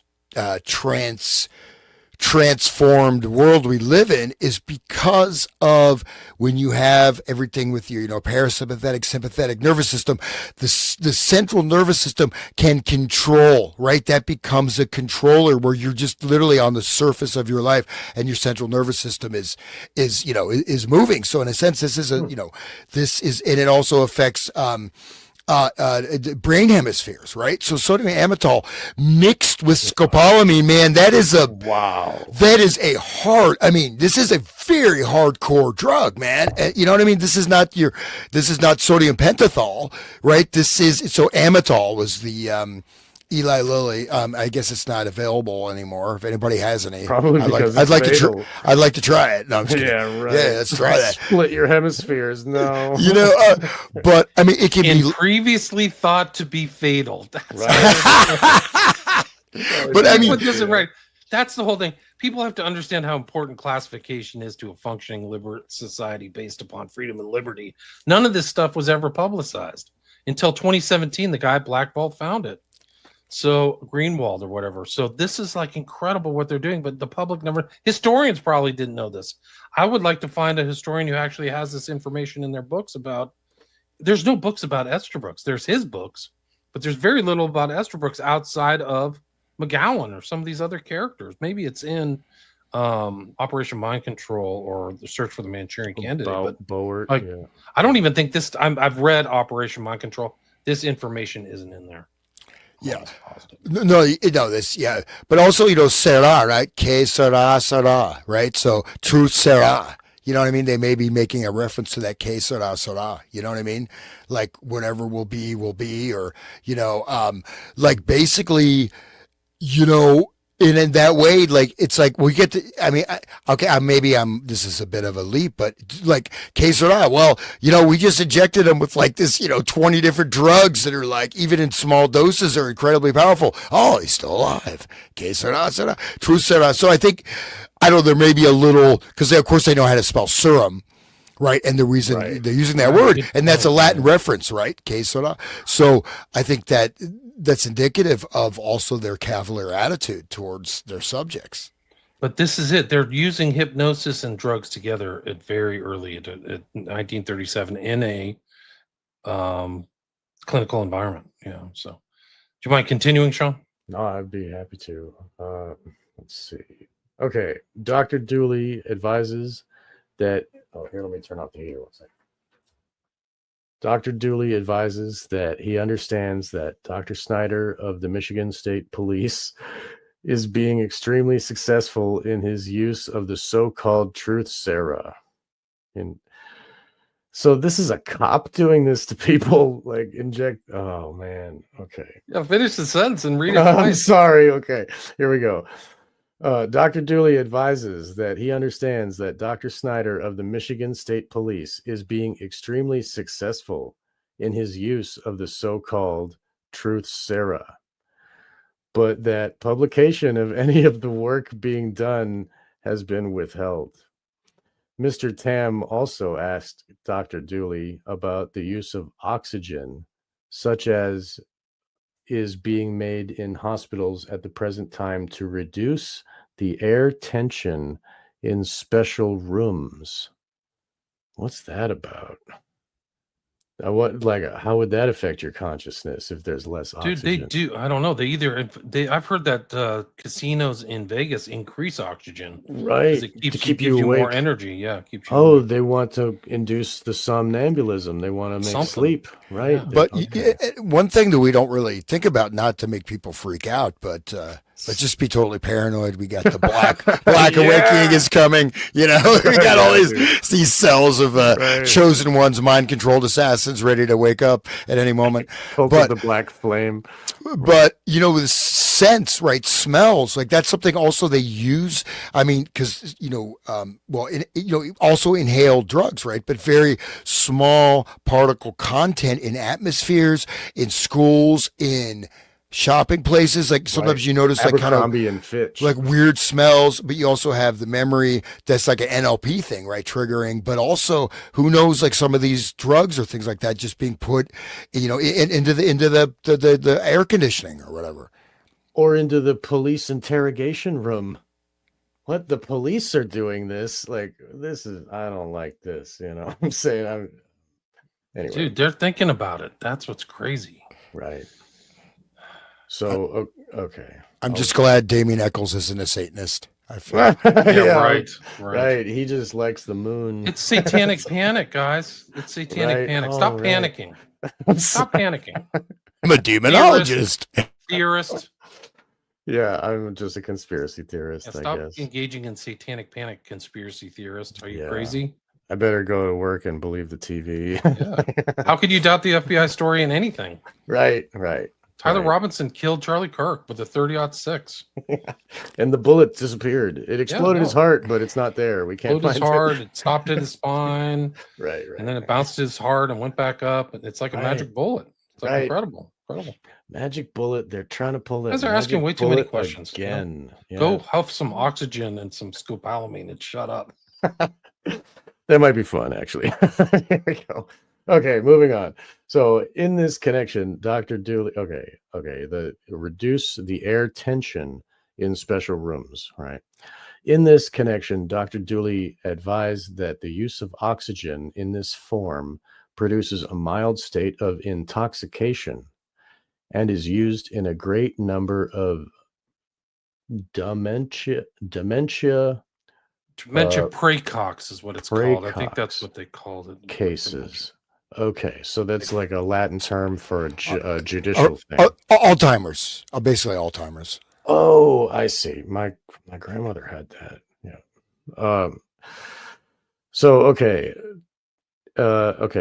It produces a mild state of intoxication and is used in a great number of dementia praecox cases to reduce the resistance of the person to being to reduce the resistance of the person so being treated.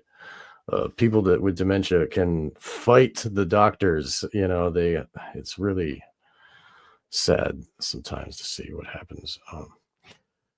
In being Dr. Dooley's opinion that the use of oxygen in this form places the patient in such a position that their resistance is at a low ebb. That's convenient for the controllers.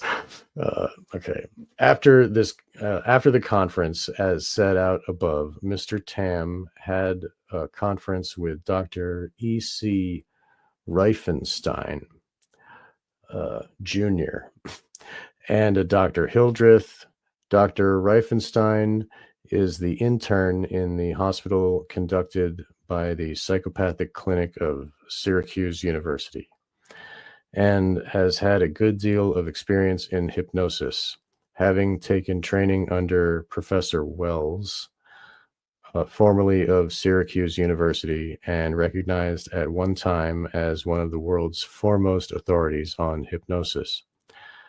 Dr. Reifenstein had been contacted by Dr. Estabrooks for the purpose of conducting experiments in making use of drugs, and has been working in this connection with Dr. Hildreth, although a great deal of experiments have not been made. It is Mr. Tam's opinion that Dr. Reifenstein is scientifically sound and is a type of person who has an extremely analytical mind. He seems to be very enthusiastic about the experiments to be conducted in line with ascertaining the various phases of hypnosis, and has done an extremely large amount of reading on this subject. Dr. Reifenstein, if his enthusiasm remains at this point, which it is at the present time, would undoubtedly produce results that would be very indicative of how far the subject of hypnosis can be used and just what type of reaction can be expected from a person who is under the influence of drugs. This is in 1937. So we talked about before, LSD was first synthesized in 1937, and then it was like famously put on the map in 1943. And we remember what happened with the whole drugs. We talk about it with Hans all the time. So anyway, Dr. Reifenstein, is enthused. Okay. However, Mr. Tam reports that due to the approach which Dr. Reifenstein is making to this problem, due to the type of person which he is, while extremely energetic and wanting to arrive at a successful conclusion, his analytical, scientific mind has broken the problem down into so many phases that it could not possibly be finished by less than 20 years research at the rate in which the problem is progressing at this present time. Incredible, right? They see this as this almost Everest-sized mountain to scale, right? It is, though. I mean, Yeah, you're right. and they did put that much effort into it. Really, I mean, They how sure much? did. Yeah. They sure did.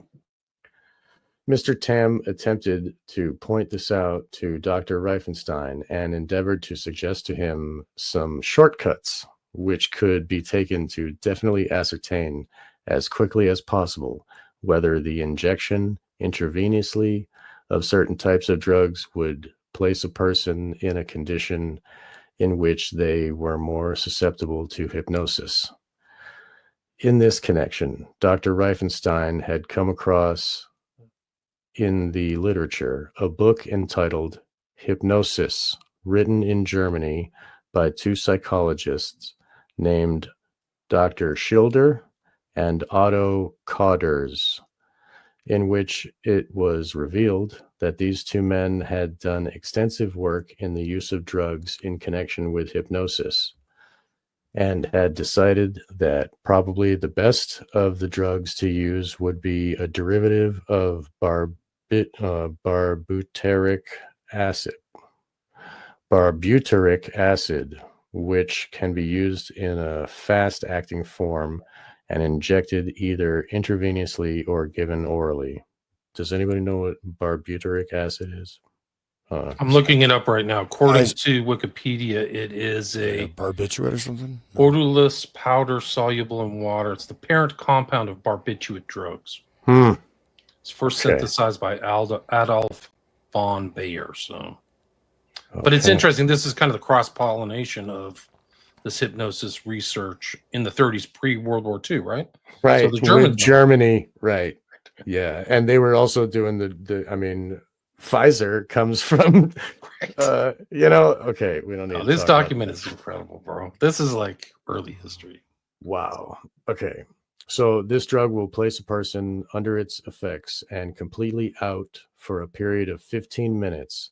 Then, in addition, they will have a half hour in which they are extremely sleepy while the effect of the drug is wearing off. Mr. Tam suggested to Dr. Reifenstein that if material were available, it might be a good idea to experiment first with this drug due to the fact that the literature reflects that it would probably be the most successful drug to use. To give an idea as to the breakdown which Dr. Reifenstein has made of the problem, Mr. Tam reports that the following outline has been prepared by Dr. Reifenstein and then broken up again into 70-some different sections. That's how big the problem was, right? He just said before, more than 20 years research at the rate in which the problem is progressing. So the resources that they've applied, it'll take 20 years to go through. That was the size of the problem they were looking at. So I'll be back in a couple of minutes. You guys just keep reading. Okay. I would just increase the amount of money and make it faster, right? Yeah, go ahead. I think maybe this thing goes super long in detail, just the rest of this letter. Maybe we hit that Erickson PowerPoint that he has. That sounds good. Yeah, I think that might be interesting, but should we wait for him? Yeah, no, we'll wait. But man, he's got the PowerPoint. But I thought he sent it already. I was going to open it up.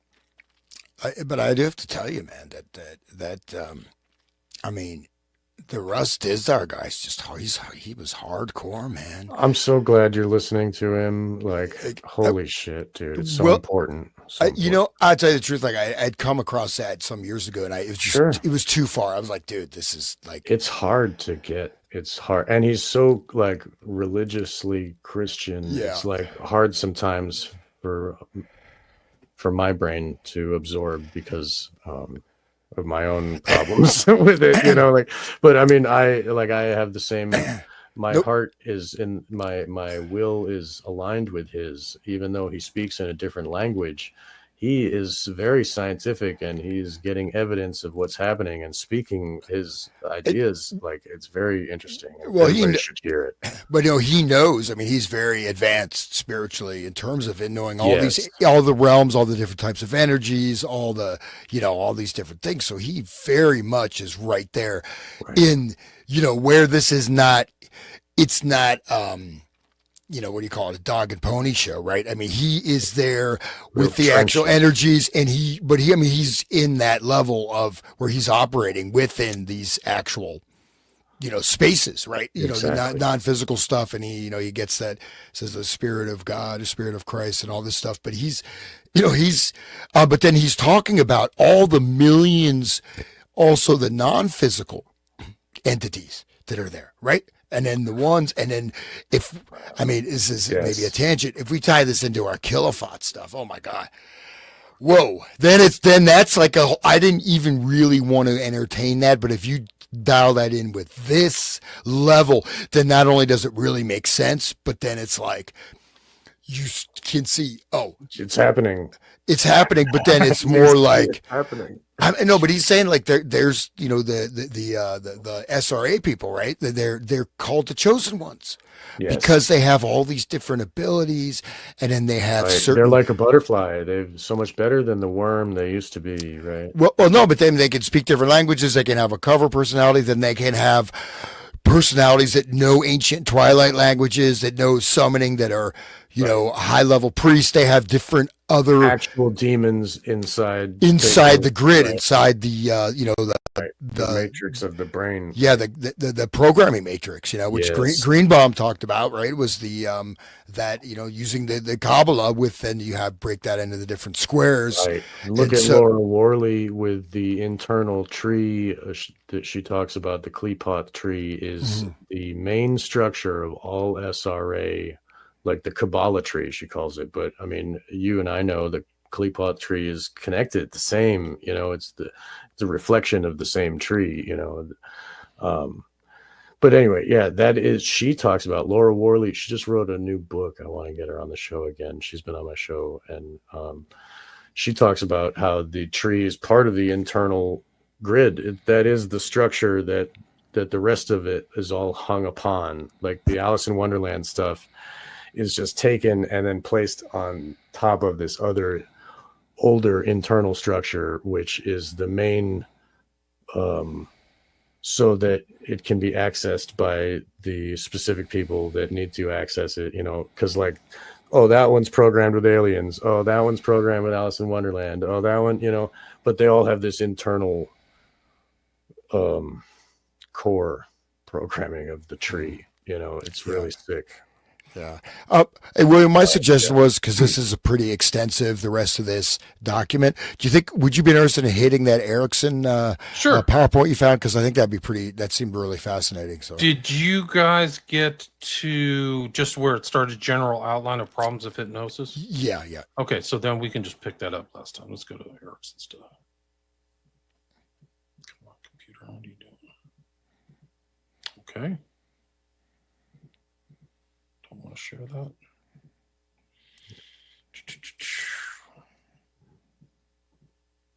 That what we just went over is so huge. I mean, like, Yeah, I mean, just I watching. mean, we're them just kind like of think reading about this it. thing, but it is so, I mean, all the connections are tied, and we look at they're even saying witch drugs combined with hypnosis, and we almost killed these people, and these ones are Previously permanent thought subjects. fatal, baby. Right, dude, and like, It's not even oh funny. my I don't know why I'm laughing. It's God, dude, incredible. I admitted it. You have to laugh. It's just Que like, sera, sera. how Yeah. could this You be know, we true? just- this clown world that we live in, it must Ah. be like a farce, dude. How can this be true? But I mean, these are hardcore drugs, man, and they're intravenous, and they're like, Scopolamine is the most They say if hardcore. you OD on Barbiturate. scopolamine, Oh you my can God. be in some kind of altered state for months. Like Right. you forget stuff, but like you have this kind of, they call it like a psychedelic hangover, where like you're a mess for a long period of time. Right. Like, And people can go and watch. Vice did a documentary talking about scopolamine. They went to Colombia, and they're talking about it.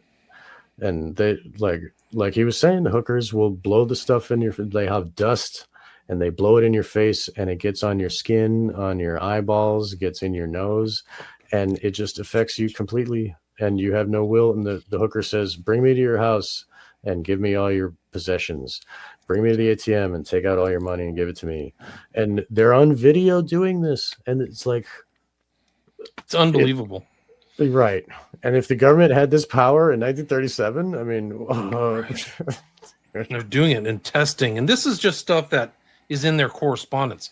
We don't know, like, where the other documents are, where the guy in the white coat is just writing down, okay, we got Bob to go to his bank in 1937 and get money and come back. He doesn't remember it. Like, And he we're, gave us, or whatever, shot somebody or whatever, criminal act. Oh, that makes this whole thing about, like, you can't make somebody to do something outside of their will. What if they don't even remember? How do they have a will? It's just like you said, Sean. Exactly. They don't even have to be a broken grok clown, traumatized, broken.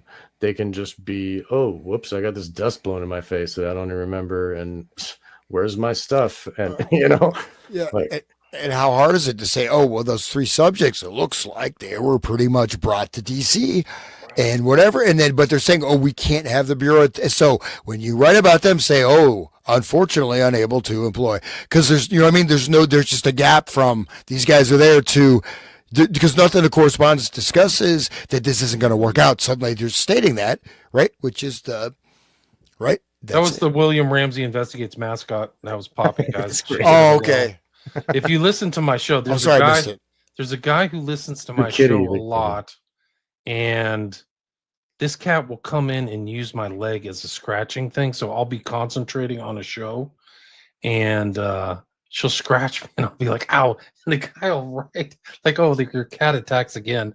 And then I had this kind of really, it's an aside, but I had this really kind of famous historian from Israel, Benny Morris, talking about a serious subject like the Holocaust of Armenians. And the cat freaking uses my back like a scratchboard. And she climbed up my back with her paws and peeked over like an alien or something, looked around. And Benny Morris is like, what the hell? You should go watch it. I'll see if I can find it on my video. I didn't know what to do, but apologize. The problem is that the cats bother me if I close the door. So I'm actually there. I'm owned by them, so to speak. That makes sense. Before we go to this thing, I'd like to go through some of the comments and say hi to everybody. Oh, We're yeah, at the please. 1 hour, 30-minute mark. We've got 213 live viewers on all the different streams. So thanks everybody for joining up and being here with us. Really appreciate it. I have a lot of really positive responses from people about this series and kind of opening people's understanding, mine included. So yeah, Apple says episode 4 is their much. favorites. Yeah. My favorite, I think I already read this about Wong. Let me see if I can turn this off. There we go. That looks better. Kirk, Israel, Tyler Robinson was a drones bomb maker in Ukraine. What? I didn't know that. Wow. Ukraine is BlackRock. Who was to connect the Trump assassination BlackRock? So if they can prove Tyler Robinson was a drone bombs maker, that's incredible. He's a young guy. He's smart. I know that he scored really high in his ACT, so it's pretty weird. He's got a trainee girlfriend. He's got to be smart. Right, there you go. He's you even stretch, bro? Cutting edge. Have I visited the Hampstead? I did a lot of research on the Hampstead case. Everybody will be really disappointed on my take that the wife was faking it and she was involved in a custody battle. And there's recordings of her with a cop, and a lot of her stories don't add up. And the guy who was with her, I think they emulated the whole abuse case, and that they fled, like, supposedly persecution. One of the problems with some of these cases is they don't supply the details, and in that case, some of the details don't make sense. The tubes and going to fast food restaurants and swim zones, and putting babies through the FedEx and stuff like that. They don't seem plausible to me. She also talked, the mother, also in my opinion,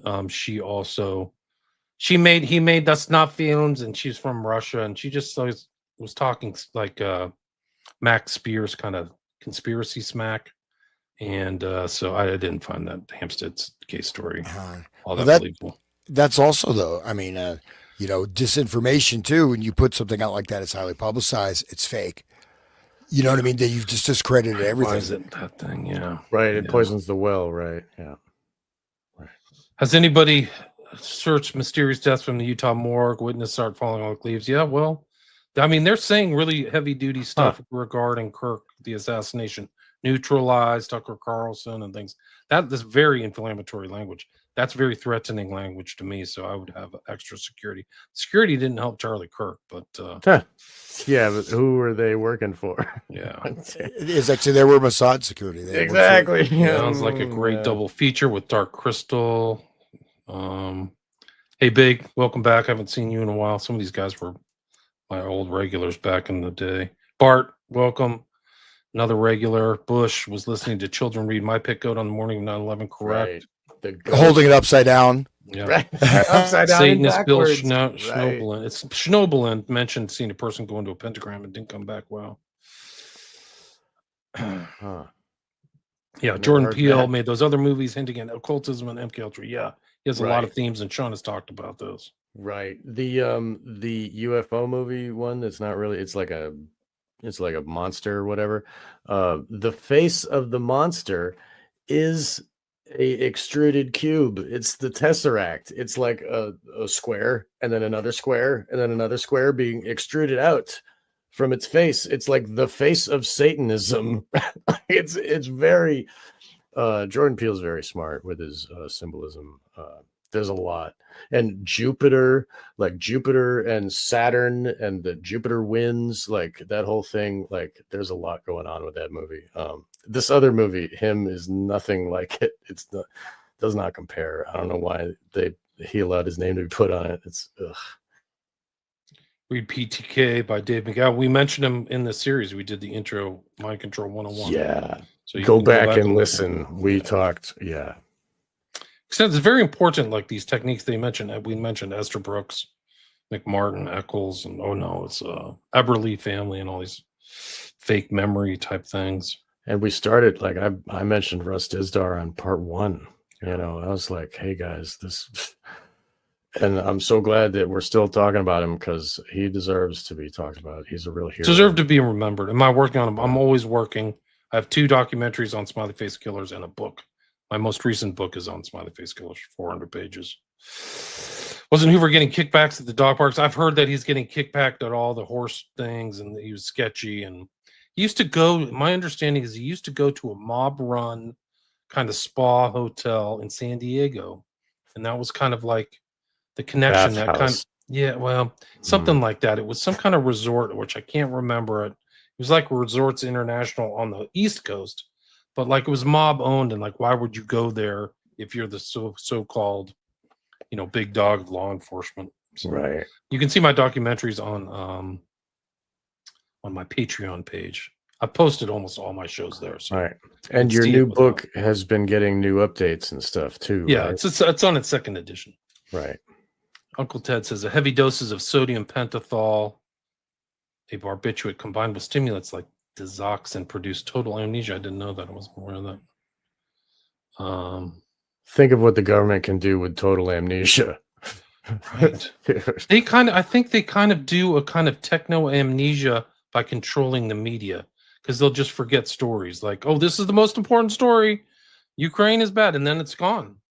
And then like, it's almost like the whole mental field of the human beings is stripped. Like, whoa, hold on. What is that story? No, history, it's really compressed, right? And then you get, very short, historical stuff. They're just like certain events. You know what I mean? It's like one of those cartoon maps of Disney World or whatever. Tomorrowland.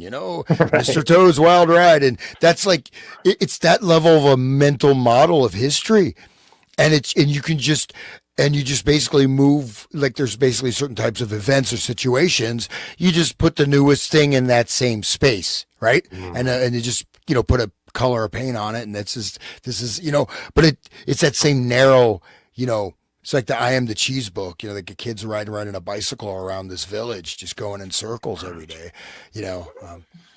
This is Derek asks, what is known of Erickson work crossing over with Crichton Miller? I don't know who Crichton Miller is, but I know William Sargent at Tavistock. Did they meet? I know that there is a nexus between you and Cameron, Sargent, and Dulles, but I don't know about Erickson. These guys are all networked. Like I said earlier, he was the head of like the hypnosis forums and Macy's, and all those guys like Hans knows about. They're all there. So Esterbrook is from Oxford, man. So he was part of those circles, right? You know, Of course. Right. and you have the Cambridge Circle and all that. So these were, you know, these different social clubs, you know, in England, and especially with universities and other types of things, are very, very powerful. I mean, Rings within rings. yep, Right. like this, the Society for Psychical Research, you know, I mentioned that last week, you know, and that's also very, very important, because that was directly became the Fabian Socialist Society. It literally morphed out of the Center for Psychical Research. wow. The wolves in sheep's clothing, literally. Yeah. We know they were giving Bundy drugs. I'm not aware of that, Uncle Ted. If you know, add more to the chat. I didn't know that he was taking heavy drugs. I know he used to get drunk before he went and killed people, but I didn't know if he was doing drugs. So. He was he's another Ohio guy. I have interviewed Bart Sibrel twice. I interviewed him before Joe Rogan. You can just go through to any podcast thing, Podcast Addict, Spotify, Spreaker, and just type in Sibrel, Sibrel. He's on there. Bart Sibrel, yeah. Altered State, yeah, that's the whole point of this whole thing, is we're working up to these guys. They all looked in an altered state, and a lot of them did. I mean, Chapman's obvious, and so is Sirhan. And they stayed and waited to be arrested. Yeah. You know, like that's the whole thing of like programmed to stay and wait to be arrested. Like, and some people, even the journalists, don't know the right questions to ask. Do you remember being there? Do you remember anything? Did you have gaps of your memory? Because those are real tells. When people can't remember certain things, like Bob Berdella did the same things as Dahmer. Yeah, that's right. I didn't know this either. Kelly says, I think it was scopolamine that lowered Tex Watson's IQ 20 points while he was with the Manson family, if I remember. Wow. Right. If you have that fact, send that to me, please. I didn't know.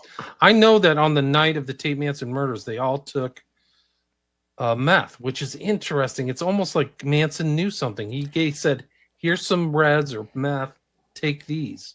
Like, it's weird. And then you see Manson and his knowledge of hypnotism and Scientology, which overlaps. How much of this stuff did he know that speed makes you aggressive? Well, and that's exactly like the experimentation that they were doing, that Manson's parole officer was doing, right? He was feeding rats LSD and methamphetamines. And then there would be one rat would become like the rat god, and the other rats would, like, you know, do whatever he said. Literally. I mean, we showed that on one of our shows, right? Yeah, we talked about that, right? And so you know, the whole summer video. And the people were taking, dude, there was a huge meth thing in California right at the late end of the 60s. Huge meth epidemic. And we all know the bikers were pushing the meth, and the Grateful Dead had a biker as their lead singer, right? And they were out there pushing the meth in the concerts right along with the LSD, you know. And the methamphetamine, we all know. We were talking about this earlier too with Jerry Marzinski, and talking about the schizophrenics, how it's the dopamine spike from the methamphetamine that gets them to see the shadow people. And when you see their eyes, then you've really gone too far, and like you become like ensnared in this thing or whatever. People should listen to my episode with Jerry. He's great. Bart says scopolamine topical drop in very low dose causes the pupils to relax, dilate, so ophthalmologists can see inside the eye. Interesting. 1930s was a Cleveland torture murder. I don't know. Albert Fish, no, Nixon. Interesting. We mentioned that guy Creepy Carpus last time, who was like in jail with Manson, like weird stuff. Weird Zizians. I think I mentioned Big Uncle Ted. Are the new Mansons watch? They'll make Lesotho into Charles Penn smiley face stuff. I don't know. That's for a can of beer in Vegas, Bart. They always arrive already opened. They don't even try anymore. They need to step up their PSYOP game. Yeah. Parents got to the moon. All we get is fake and gay. That's pretty close. Yeah, pretty well said. Yeah. My parents got to the moon. All right. Moon landing. Yeah, we can all. It's real. Right. Okay. That's the mind control they were given. Right. At least it was like an. It was positive. Like, yeah, you know. Now we're getting him, and it's like, oh, do you even stretch, bro? It's like, oh, you're so big. Part of the personal story. Kids were abused. They had marks from where the boyfriend was hitting him in the head.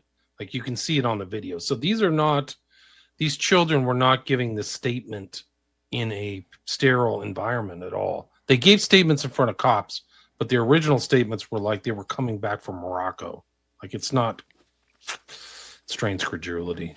Rip Russ Dizdar, yes. Indeed. Yeah, really. Yeah, notoriously mob connected. I think that's the place. Dahmer's a textbook case for hypnosis states. I'm not aware of that. I've done a lot of shows on Dahmer. Yeah, I mean, there's some very much evidence that he was SRA and he was DID, like all of that. Wow. People need to look into that. He's really a textbook case. Yeah. Sep Testa says, "Hey Hans, good to see you in good company. Big up, fellas. Thanks, Sep Testa. Thanks for listening, everybody." All right, that's all the comments, so that we can go to this. If anybody wants to read this or whatever, I sent you the copy. Oh, Okay. Yeah, I've got it. Or Hans can take over. I can read it. I can scan through it. Whatever. Yeah, I'll read it. It's my turn. Okay. Sean, Alice in Wonderland. Yeah. Okay. Go ahead, dude. It's my turn, bro. Come on, dude. Let's get snarky. You even stretched, bro. We're at the 2 hour mark, so it's time to Okay. So thin skinned. Okay. So this looks like a pretty hi-fi PowerPoint. So we'll just start it here. So the Alice in Wonderland technique, exploring the influence of CIS methods and Ericksonian hypnosis in modern mass manipulation. And so this is actually like a clip, that movie that Sean Connery was in with this giant head like floating in space. Zardoz. Yeah, that's a great with that. Yeah, that's with the loincloth. He's like up there and floating in the sky. Zardoz is actually a great film. But anyways, a picture of the headless giant too, right? Isn't that like a totally occult, like headless giant is like from the French guy, I can't remember his name. Shoot. He had a totally dark secret society. It's unbelievable stuff. It's mentioned in Program to Kill. I can't remember his name right now. But okay. He's a friend of mine uses the moniker Headless Giant. Yeah, it's a deep occult reference, people. Yeah, right. Okay. Understanding modern manipulation. This presentation delves into the Alice in Wonderland technique, a method used by the CIA and the innovative hypnosis techniques of Milton H. Erickson. It will highlight their application in contemporary mass psychology, particularly written online and social media platforms. Particularly within online and social media platforms, showcasing how these strategies influence perceptions and behaviors. I don't have my glasses and I cannot read that text, so you can go ahead. I'll do it. Manipulative disorientation. The Alice in Wonderland technique utilizes disorientation to influence and alter perceptions, making it easier for the target to accept suggestions without critical analysis. Wow, sounds like modern media. This is a coercive method that creates a surreal atmosphere, creating confusion, leading to compliance with directives or suggestions. Literary inspiration. The technique draws inspiration from the literary work Alice's Adventures in Wonderland, where the protagonist experiences a series of bizarre and illogical events. The literary influence is reflected in the method's ability to create a dreamlike state that alters reality for the individual. Historical context and relevance. Through the use of this technique, the CIA aimed to explore mind control and behavioral manipulation, particularly during the Cold War era, as part of various psychological operations. The technique remains relevant in understanding contemporary manipulation tactics in both military and civilian contexts. That painting by Otto Dix is huge. Like, everybody should pay attention to that painter, Otto Dix. Why is it huge? I don't know. He's German. He was a German soldier in World War I, and he was a painter during World War II, and he depicted the state of society that was happening to everything around him, and he did not hold back in his depictions. This right here, these are World War I soldiers that came home from war, and they have no arms or legs. One of them is asking for money. Yeah, Grok, right? and one of them is asking for money. He's real sad. The other one is wearing a business tie, but he's still on a skateboard, like going through town in the city, like, oh, gotta go on my skateboard. And he's wearing a nice like suit. And, it says there on the paper, it talks about the war and the soldiers dying and stuff. And and then if you look behind in the window, it's like a sex shop with like some kind of weird, what I'm saying? Like, this is Weimar, this is what was happening. And if you want to see what was really going on, everybody should check out Otto Dix, Ottodix. That's the painter. Really, you'll learn a lot. Well, I just read these. Actually, these are the big ones. So I just read the small ones. So we just went through that. Manipulative disorientation, literary inspiration, historical context, and relevance. Okay. So the smaller things will be bigger in the later. Oh, slide. right. We can Okay. keep reading. Okay. Yeah. So can I read or? Yeah. Yes, yeah. you got it, man. All right. You got it. You get out there and be somebody. Sorry. I'm a millennial. Yeah. Right. I'm standing up for the millennials. No. Keep turning that knife. It'll work. So history and origins of the Alice in Wonderland technique, tracing the development of a psychological strategy from Cold War experiments to modern applications. 1950s. The CIA initiates MKUltra program focusing on mind control research through unconventional techniques, including hypnosis and sensory deprivation, the theory of coercion. So this is, then they have the CIA project. MKUltra is the CIA's program of research and behavioral modification, joint hearing before the Select Committee on Intelligence, 1977, focusing on events that happened over 12 or as long as 25 years ago. 1960s.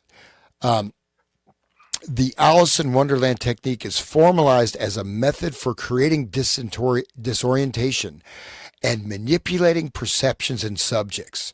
CIA Kubrick counterintelligence interrogations. Kubark is a pseudonym for the CIA. So they have like a Kubark assassination. Okay. manual. Kubark counterintelligence interrogation, July 1963. Released January 25th,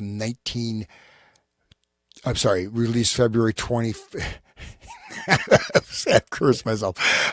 Released July 1963. There was released February 25th, 2014. 1970s. These techniques developed under MKUltra, including the Alice in Wonderland technique, began to influence wider psychological practices and military strategies. In Chapter 18 of the Handbook of Investigative Hypnosis, entitled Additional Induction Techniques, Direct and Indirect, Reiser includes a lengthy section on Ericksonian's naturalistic induction techniques that was taken from Erickson's article published in the American Journal of Clinical Hypnosis, 1958, Volume 1, pages 3 through 8. He also discusses Erickson's indirect rehearsal observation and pantomime techniques. The bibliography includes 7 citations from Erickson's writings and a citation of personal correspondence in 1978. The book includes transcripts of a hypnosis session and sketches made by artists of witnesses under hypnosis. Go ahead. Please continue. Go ahead. Must be interesting to see the art of someone under hypnosis and like how you can control that. Like that's right brain actions. It must be interesting to see. Yeah. Yeah, and we could maybe look at some of these specific techniques too, that he mentioned, the pantomime and observation technique. But anyways, continuing. History and origin of the Alice in Wonderland technique, tracing the development of a psychological strategy from Cold War experiments to modern applications. Okay. Innovative approaches to hypnosis by Milton H. Erickson. Milton H. Erickson revolutionized hypnosis by emphasizing the use of the unconscious mind as a powerful tool for personal transformation. His methods prioritize indirect suggestion and storytelling, which engage clients' receptiveness to change and healing. So, and the key principles of his hypnosis. So indirect suggestion. Indirect suggestion involves subtly giving a subject's thoughts and behaviors without direct commands. I'll read that again. Indirect suggestion involves subtly guiding a subject's thoughts and behaviors without direct commands, enabling them to arrive at their own conclusions and insights. This method respects the autonomy of the individual and fosters a deeper connection to the therapeutic process. But I mentioned how that also works in terms of certain types of trigger stimuli, right? Below the sensory threshold, and in the narrative arc of the story, will have you bind those things together, and it seems like it's an indirect suggestion, but you've done it yourself, right? So anyways, so this is kind of his grandfatherly self-help guru, Mr. You know what I mean? Like positive guy, right? Positive thinking, just this big Father Christmas, you know, big fat dude with a white beard. Anyway, so storytelling, can you scroll up, William? Do you mind? I get the comments are below there. You're on storytelling, right? Here, Yes, right? yep. Storytelling. Storytelling is a powerful tool in Ericksonian hypnosis as it engages a subject's imagination and allows them to explore personal challenges and solutions through metaphor. This approach helps individuals process their experiences in a non-threatening way. But there's a lot. Okay, we can go ahead. You want to say, Sean? You muted. I'm muted. Sorry, guys. Think about how the SRA, how that is such importance for the SRA people, because they need to create their own story.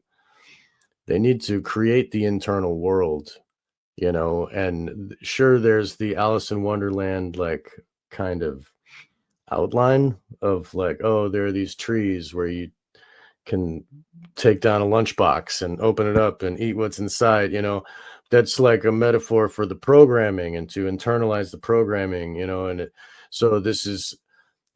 it's programming themselves into this trance of the story of believing the internal worlds of the castles and the towers and the whatever, you know, the dungeons and all of that other stuff that keeps the different selves of the dissociative identities in their places. You know, some of them live in the dungeon, some of them are up on the tower, like they're doing different jobs and they have different roles inside and they keep different.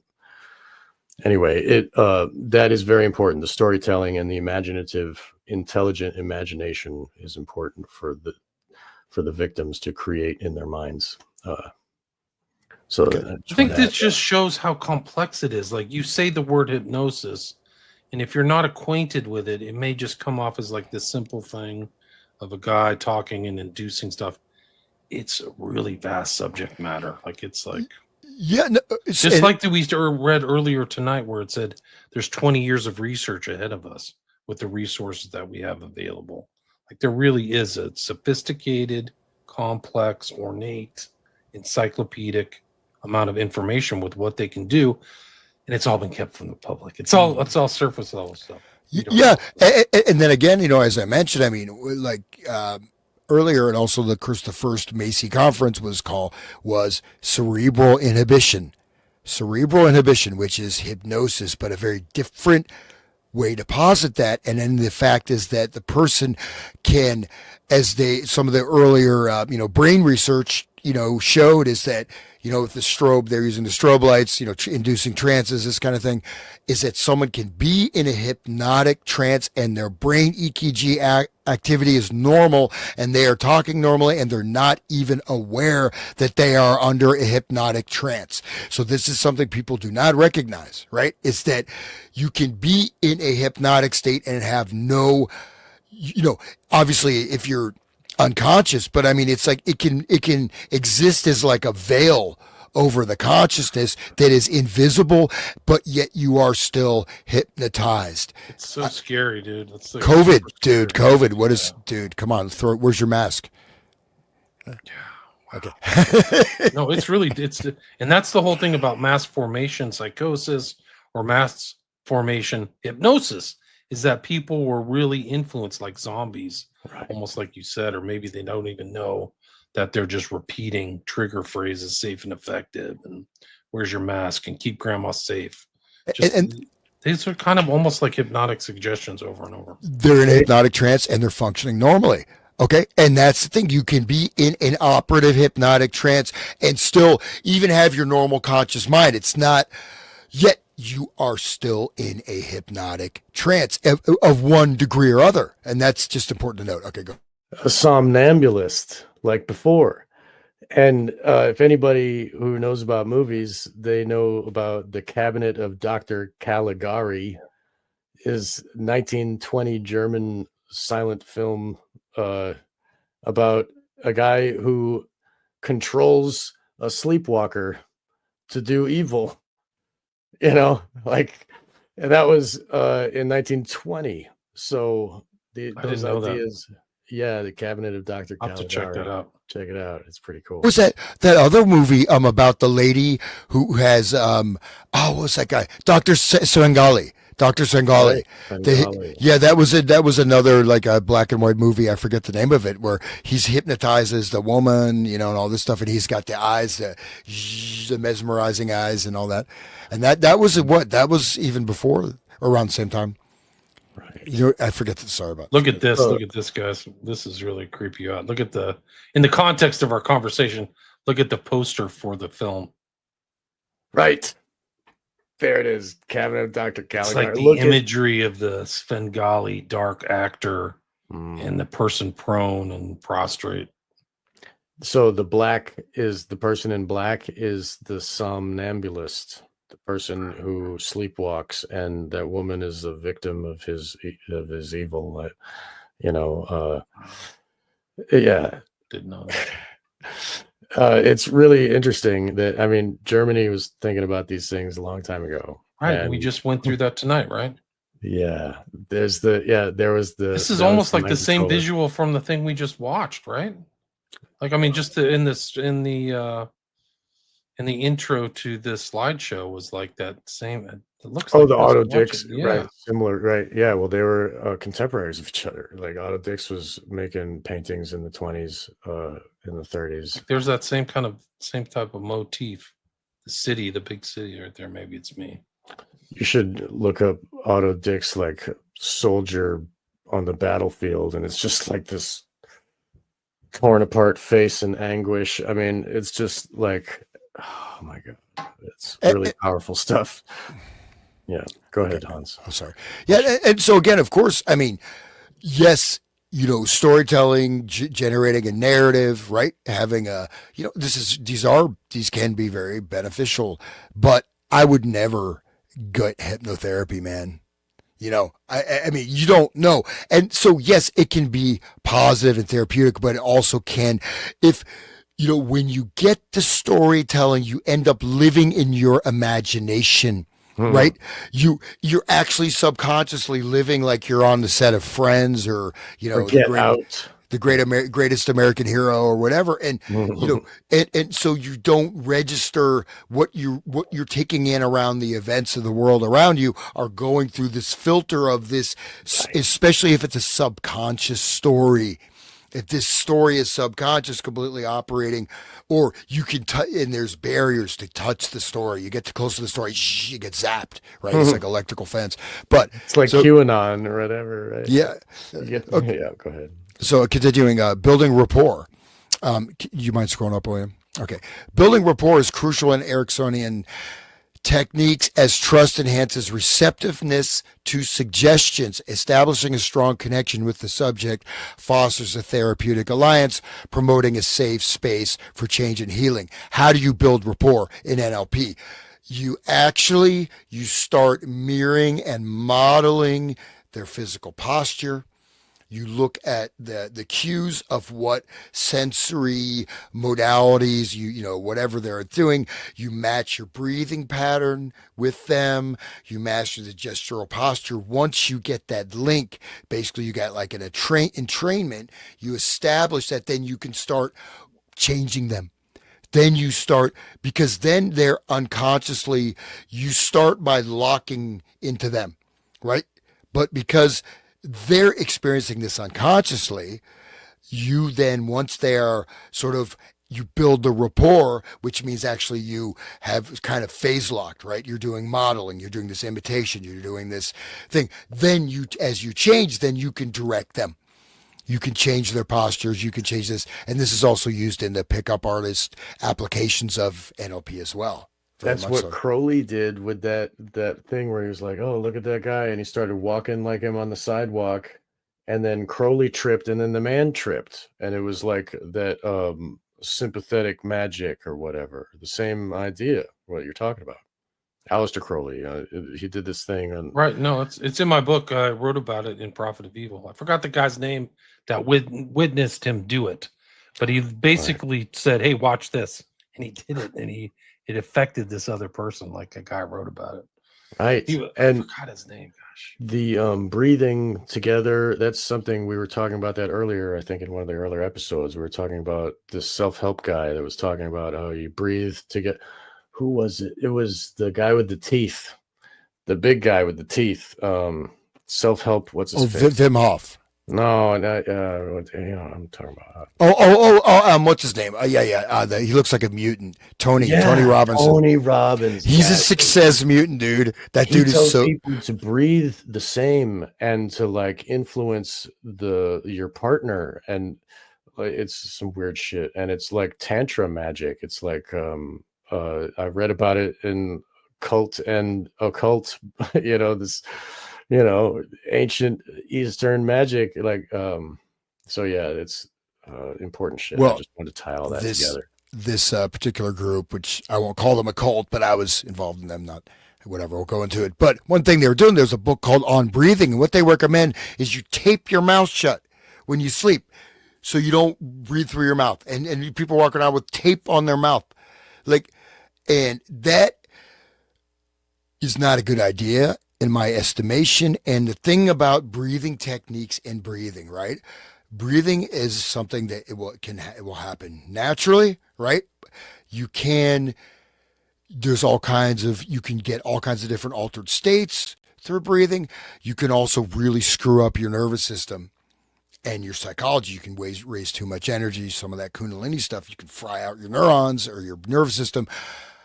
But also, if you're constantly, okay, I'm breathing, I'm calm, okay, take a deep breath, okay, you're not really, right? So, but that happens, and then this is how you get the self-hypnosis. You're telling yourself you're calm when you're actually not calm, and you are detuning from your central nervous system, and then, people get these layers of repressed things, right? You know what I mean? And so this is really a big part of this and why there's so many psychological problems. Because you know what? Whatever, man. Just relax. Anyways.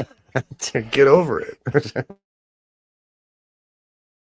Okay. So the Alice in Wonderland technique. I think these are repetitive. This one's repetitive. I think that's from earlier, but you can reread them if you want. Okay. So, but understanding mass psychology, if you want to go, so this, what is the TV? What is the radio? We were talking about this in earlier episodes too. This mass psychosis device, right? That's in your home, infiltrated into your living room, that you trust. Right, we're talking about that is a very important thing. In the fireside chats, it was grandpa at the fire, and telling you what to think, and so that this is important. How they have these technological devices, and now the level of technology, I don't know what's happening. Like, it's just too much now that you can't deep fakes. Like, what they got the Queen of England doing break dances and like. How do you know anything is true and real? Like AI, Jesus, like the whole world is just a soup, and you can't make any sense of anything anymore. And like we're in Alice in Wonderland now, baby. Yeah. Whoa, like you're right. Jesus. So, okay, all right. I just want to bring up the technology because that's really important because that was happening around the same time as just 37 and like that's when the radio and the TV started really working. Did you read this one, Understanding Mass Psychology? I wasn't paying attention. I think it's kind of okay. So are we in disorientation? Yeah, marketing? Okay. And before you read that, so one thing people mention like Vegas. So there's whole vast psychological literature on the carpets in Vegas. Okay, the patterns of the carpets, and I mean, and this is very well researched how they design. Notice, like you go to IKEA, you know, I always get friggin' lost in IKEA, man. I'm like, it's like, well, get out of this place, man. That's how they get you. That's how they get you, bro. No, even I've noticed even in grocery stores that they'll change the aisle layout. You go and you hear, no, it's here, it's there, it's there.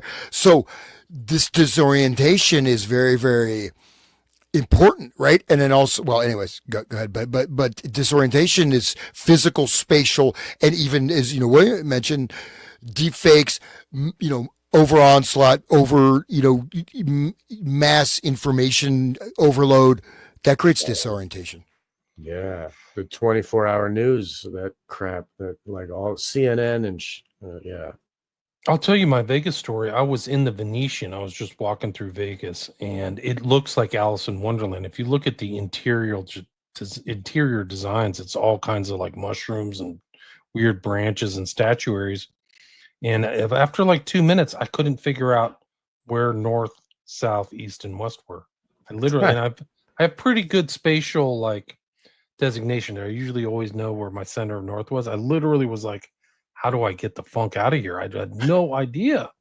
I was like, wow, this is really, and I consciously recognized they did it deliberately. Like there's weird turns and things like that so that you have no idea after a few minutes which way is north south, because so many buildings are built on the north south east west axes, right?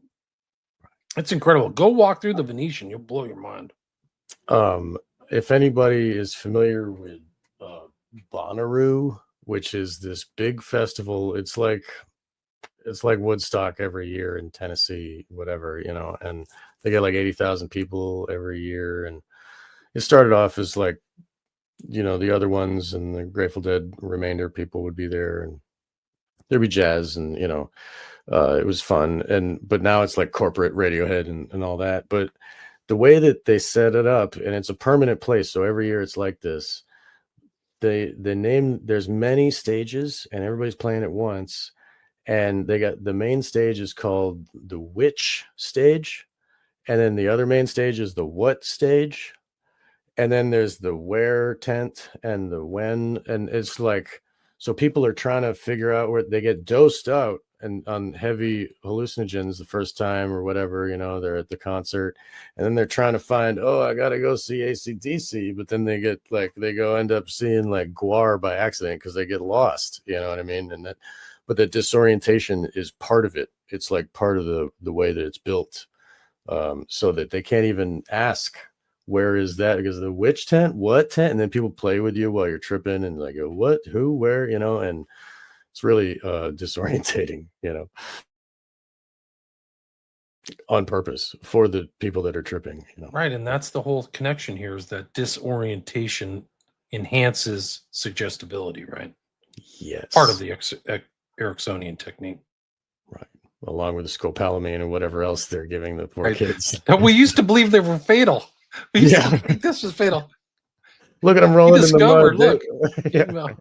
Look, 6 kilograms of scopolamine, he's still alive. Yeah. Dude, I mean, it's funny, like, just the regular heroin that I had seen, like regular little kids with like a finger of heroin in a bag. And you don't see that. Like, it's ridiculous, the levels.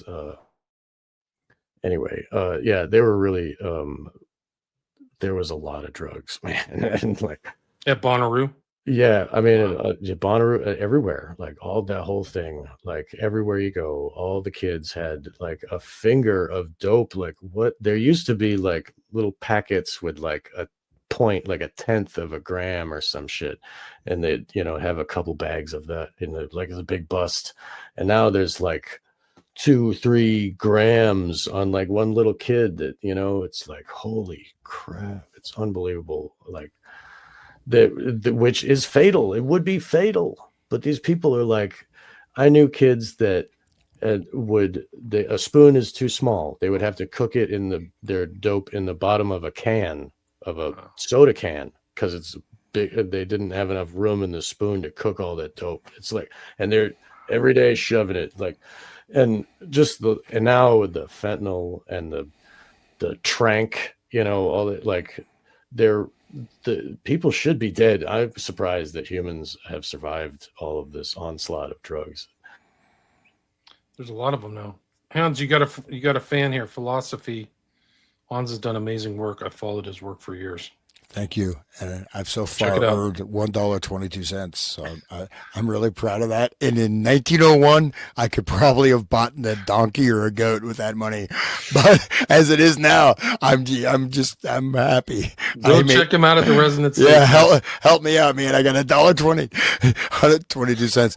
But you better spend that $1.22 because I'm never spending it, dude. I'm so proud of it. But because if you don't spend it now, it's going to be worthless. But no clocks in Vegas casinos. That's true too, right? Yeah, true. Yeah, and the oxygen levels, right? Temporal so you're distortion. in this kind of almost like a hypnotic box inside of like a casino. Like you're voluntarily walking in there. But they have these or whatever. Yeah. But just in terms of the drugs and stuff, right? So I mean, just now, I'll walk across. Literally, I could see it from my window, from my porch. I'm there. There we go. Come on, guys, help me out. Come on, Resonant State. Please check out and subscribe to my new YouTube channel and Rumble. Next show, I'll be eating cardboard and wearing a barrel at this rate. I guess have a donate page. You donate. I don't know if it works, but button. You can go back and listen to our Soviet Cybernetics series. Or was it MK's the Music? What was the title of that one, Hans? MK Ultra for the Masses. That's right, MK Ultra for the Masses. Those are all great. So check them all out. But now, dude, like, okay, you get the Delta 9, right? You get the seltzer. You get a seltzer. They have 10 milligrams, 20 milligrams, 50 milligrams, 200, 1,000 milligrams of THC, and 1,000 friggin' milligrams. I mean, that is insane, man. I mean, seriously, like, okay, well, maybe for you, but I mean, I had like a 50 and I was like staring at it. No, I get it. I was talking to the moon. Hello, moon. You gotta my wife's like, what's wrong with you? I'm just but I mean, that's all that Damien Eccles was doing. He was wearing a black t-shirt saying hello, moon. He's not a Satanist. What do you mean? I'm a demonologist. Okay, but think about that. I mean, some dude got 1,000 milligrams in one dose. Like that is okay, maybe for the Olympic level weed consumer, but I mean that's an insane amount of. But I mean that is like a vast amount. And then they have kratom things the same, and you can just walk and buy them off the counter. I mean these are they're not just like you're getting a mild buzz. You're just getting friggin' blasted, very hammered to get off of. I just learned that kratom is very hard to kick as a habit. It's like worse than dope or cigarettes or something. It's like very hard. So beware, all you people that see kratom at every, I mean, like at the head shops, they'll also sell you some salvia that's like 80x salvia. And, I smoked that stuff and I was two-dimensional. I was part of the wall. There was 1,000 of me in front of me, and there was 1,000 of me behind in infinite directions, and they were falling out of the wall. I mean, that's a true memory, and this is what you can get legal at the head shop. It's the scariest thing I ever did, and no one should do salvia, especially ADX. But I mean, that's the kind of doses that people are getting on if they want to go even from the store. They can go to the store and get that, and then they can get the bath salts. Like I was in Tennessee in like 2009, they had bath salts. You could get a gram of bath salt. What is it? it's not for human consumption. Wink, wink. Like, okay, like, what do you do with it?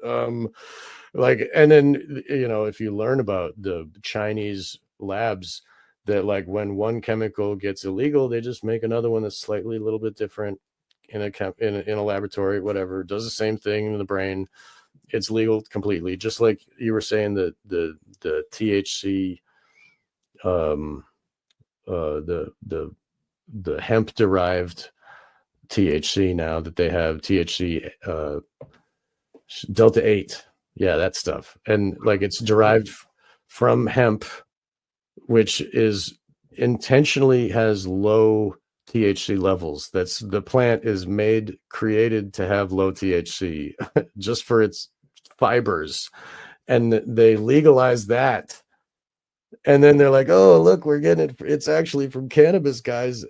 But they have to do some really weird science to, it's a lab experiment. But that's what you get from when government makes drugs illegal. It's silly. It's always an element of control and money involved. It always is. It always is. Very well said. The fact that alcohol is legal and weed isn't is crazy because alcohol is way worse. Yeah. No, but they want to kill people. It's a death cult. Of course, alcohol. Right? Yeah. No, I'm just saying, though, that like if you just go and say someone who has some psychological issues, maybe, I guess there's, a lot of people do. And that sucks. It really sucks. But then you go and I'm just going to take some salvia and drink one can of seltzer that's 1,000 milligrams. Right. Goodbye. Wow. I mean, just good luck. Incredible. Yeah, they were eating a face like on the streets of Florida. Like some homeless guy. You get Philadelphia, man. Look at Philadelphia. Yeah, that's trank dope though. That's not even people do it anymore. It's the trank. The trank where is that like croc where your flesh rots off? That's in Russia. They do that. No, they have that in U.S. now too. Yeah, it's called crocodile. Crocodile. That's in the U.S. also. That's from an eye. It's like an eye drop that dries out your eyes or something for people that tear all the time, that always cry. And it's like drying out their skin. It makes them look like crocodile scales and shit. Their legs fall off, but it has a heroin effect. It has an opiate effect. That's what they're seeking. But heroin's illegal, so you gotta have crocodile skin. So like, it's so stupid. Anyway, and let's get through these slides and wrap it up. We're at the 2.5 hour mark. Really oh my gosh! Yep. Who's going to do storytelling and for connection? All right, here. Go ahead if you want to keep going, but I'll take over. Are you there, Hans? Are you muted? Okay. Storytelling for connection. Ericksonian hypnosis techniques, such as storytelling and indirect suggestion, are employed in social media narratives to foster deeper connections with audiences. By using relatable stories, brands enhance user engagement and influence purchasing decisions. And I might add, if you use actual Ericksonian hypnosis, you're going to embed hypnotic suggestions and commands in that storytelling. So it can go much, much deeper than just, oh, look, it's a Teletubby. Okay. Emotion. Think about the reality TV and that whole thing of like what they were influencing, how they were, the MTV thing with all the people living in a house, and that, they're telling the story and everybody can relate to them and they're normal people. Oh, there's a girl and a guy and a black one and an Asian one, and that whole thing that's the same idea. And even Trump was in it, that like reality TV was a whole thing, like a whole genre of mind control, right? Well, I mean, it's like that, it's like the Truman Show almost, right? So your life becomes like a Truman Show, but also reality TV. I mean, I was on a couple just like extra parts in a few reality TV shows, and what you see when you see the episode and what it's actually like, they edit that stuff for drama. They'll even just create these parallel lines, storylines within that. But I mean, it is like, you talk about the distortion of psychosocial perception into the blender of reality TV, man. I mean, reality TV is pretty powerful, I mean, It's the name in the name itself. People think it's reality. I know a guy who's a producer, and they'd have the actors like say lines and then splice them into something just to like do stuff. It was totally fake. Wow. Totally fake. Oh yeah, super manipulative. Super manipulative. I knew that they would like turn the can of soda towards the camera while they drank and stuff, and they would, have fake fights like Hans was saying. Yeah, that's absolutely crazy. fake. They would totally fake. They would like some of the actors would ask like the producers, "Do you want me to overreact?" Like all kinds of weird stuff like that. Yeah, and they all had cocaine in the bathroom too. I knew that. Like, I knew people that were on the Road Rules show or whatever one season. That fucking so much drugs. Excuse my language, but there was a lot of drugs there too. Not surprised at all. You want to give me okay? Emotional Emotional resonance. A combination of these psychological strategies helps in creating persuasive advertisements that resonate emotionally with users, leading to increased brand loyalty and consumer action. Okay, you can go ahead, William. You can read. I'll stop. All right. Case studies of manipulation in online environments, analyzing successful applications of psychological techniques in digital spaces. 2016, a viral social media campaign utilized the Alice in Wonderland technique to create a disorienting narrative, leading to mass engagement and sharing. I don't know what they're referencing. 2018, a political campaign employed indirect suggestion techniques similar to Ericksonian hypnosis, effectively swaying undecided voters through targeted ads. Not surprised. 2020, an online misinformation campaign used disorienting narratives akin to the Alice in Wonderland technique to confuse users and alter perceptions of reality. That happens all the time. People get totally confused which way is up and down. That happens. Trust the plan. Yeah. What do you mean? Trust the plan. 2021, social media influencers applied Ericksonian principles to craft persuasive narratives that resonated deeply with followers, leading to increased engagement. So, a little general though, like what's your reference? I don't know what it is, but this stuff is happening, guys. They're literally using hypnotic techniques on people. There's no question. All right, let's see. Ethical implications of psychological manipulation. The application of psychological manipulation techniques such as the Alice in Wonderland technique and Ericksonian hypnosis brings forth critical ethical dilemmas. These techniques can be used to influence behavior and decision-making, raising questions about consent, autonomy, and the potential for harm. In therapeutic settings, the focus should be on the client's well-being, whereas in mass communication, the risk of exploitation and misinformation becomes a pressing concern. Conclusion and future implications. You guys want to finish this out? Sure. It is. I'll be honest. It's a little bit lightweight in terms of, but actually the actual connection of Alice in Wonderland technique with Ericksonian hypnosis, if it's actually brought forth. You know what I mean? Actually, what it is. Yeah. And it's end of his life. He's this grandfatherly guy, and, you go talk to him and you leave and you feel great. But I mean, he would just, he would induce anybody to do anything and they wouldn't even know it through this.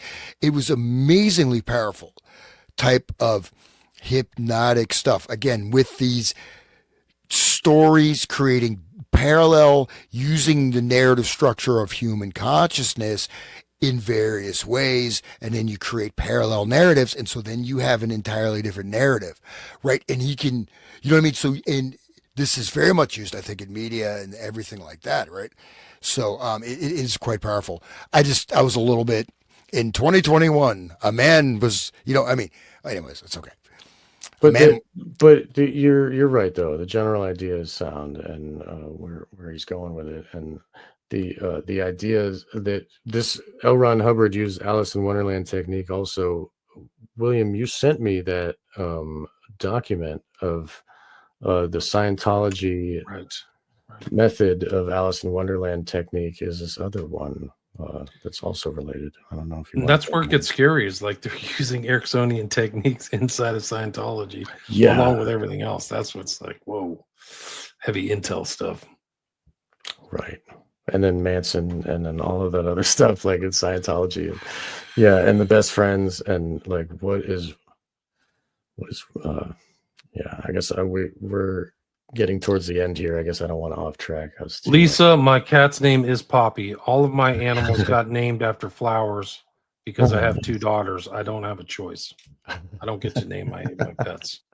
So I've got Rosie, Poppy, Sage. That's it. That's beautiful. But those other ones are too shy. Poppy likes the limelight, and she likes to draw blood. She's a very aggressive cat. She's literally drawn like a pint of my blood. All right, let's get this over. Maybe she's doing some kind of ritual you don't know about when she's. I hope not. I hope not. She's not the other room. Which is familiar. It's one of the dark awakening. Right, the witch is familiar to go suck a teat off of somebody else. Like, no, she's like a little psycho cat. She has really nasty, like chaos magician behavior. I'll be asleep on the couch, and she gets up on the windowsill while I'm asleep, and then dive bombs onto my stomach. Like, she doesn't dive bomb onto my legs or my chest. She intentionally goes for like the soft underbelly, and she's done it like 10 times. Like, I'll be totally asleep. She does it for just to piss me off, man. She does all this stuff to make me angry. It's really good. You wouldn't believe it. She has like a really like a Dennis the Menace personality. It's something else. You're really lucky to have her, though. Good for yeah, you. She's a great cat. Yeah. She's like a stray cat. We bought her off the street. Anyway, that's Poppy. That's my mascot. I'll get my Big Hug mug picture and Poppy up on social media tomorrow. I got my Big Hug mug in the mail.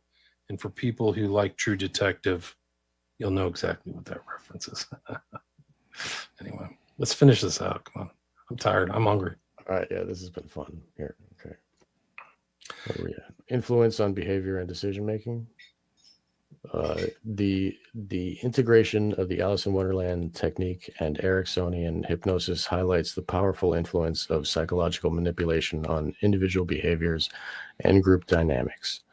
Understanding these techniques is crucial for recognizing their potential impact on decision-making process. And like just reading what we were reading before in the beginning and understanding the potential of that is really where, I mean, that is like much heavy. Well, think about exact example of Alice in Wonderland is changing rules. Oh, you can come in here. You can wear this. You don't have to wear this. You have to wear this. You don't have to wear this. This, you know what I mean? And so how these things are changing and shifting, this creates that distortion.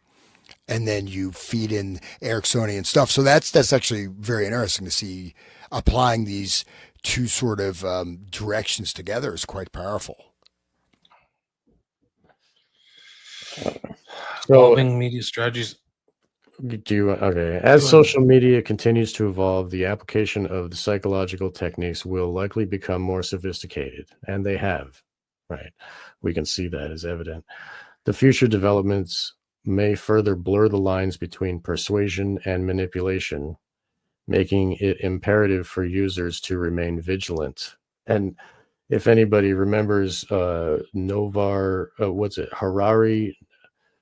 Novi Harari, what's his right? Yuval, right? Yuval Harari. That guy says that there is no free will, and people are automatons that can be controlled.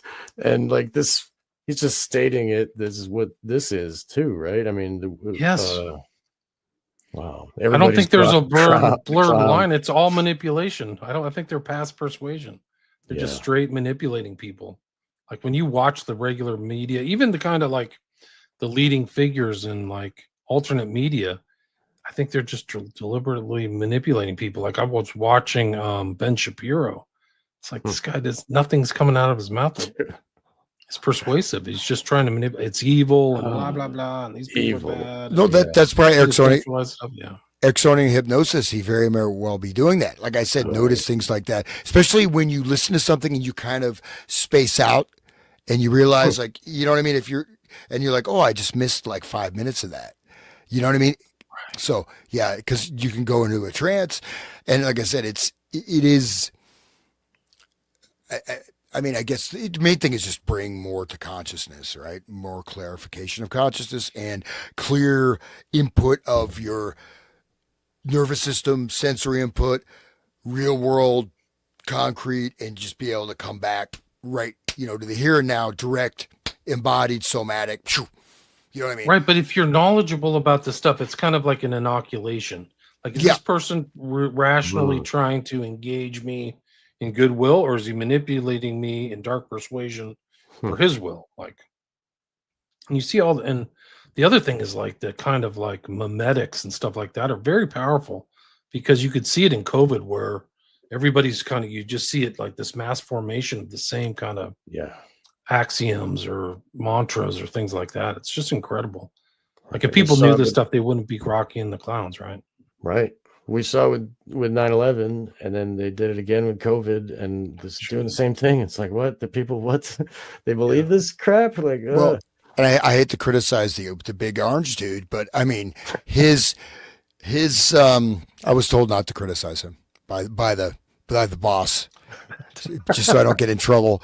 I get the white van, they're taking me away. No, but he says one thing and then he says the next exact opposite a day later.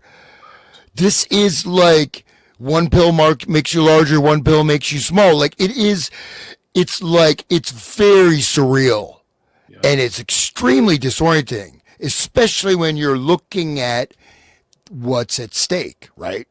Like the future of the planet Earth, maybe. Right. I've heard that they do that to create debility and dread, is that they deliberately give you opposite messages within a short time frame to just like make you give up. Like, I don't even know which one is right. I think that's a technique, but so I've heard. Yeah.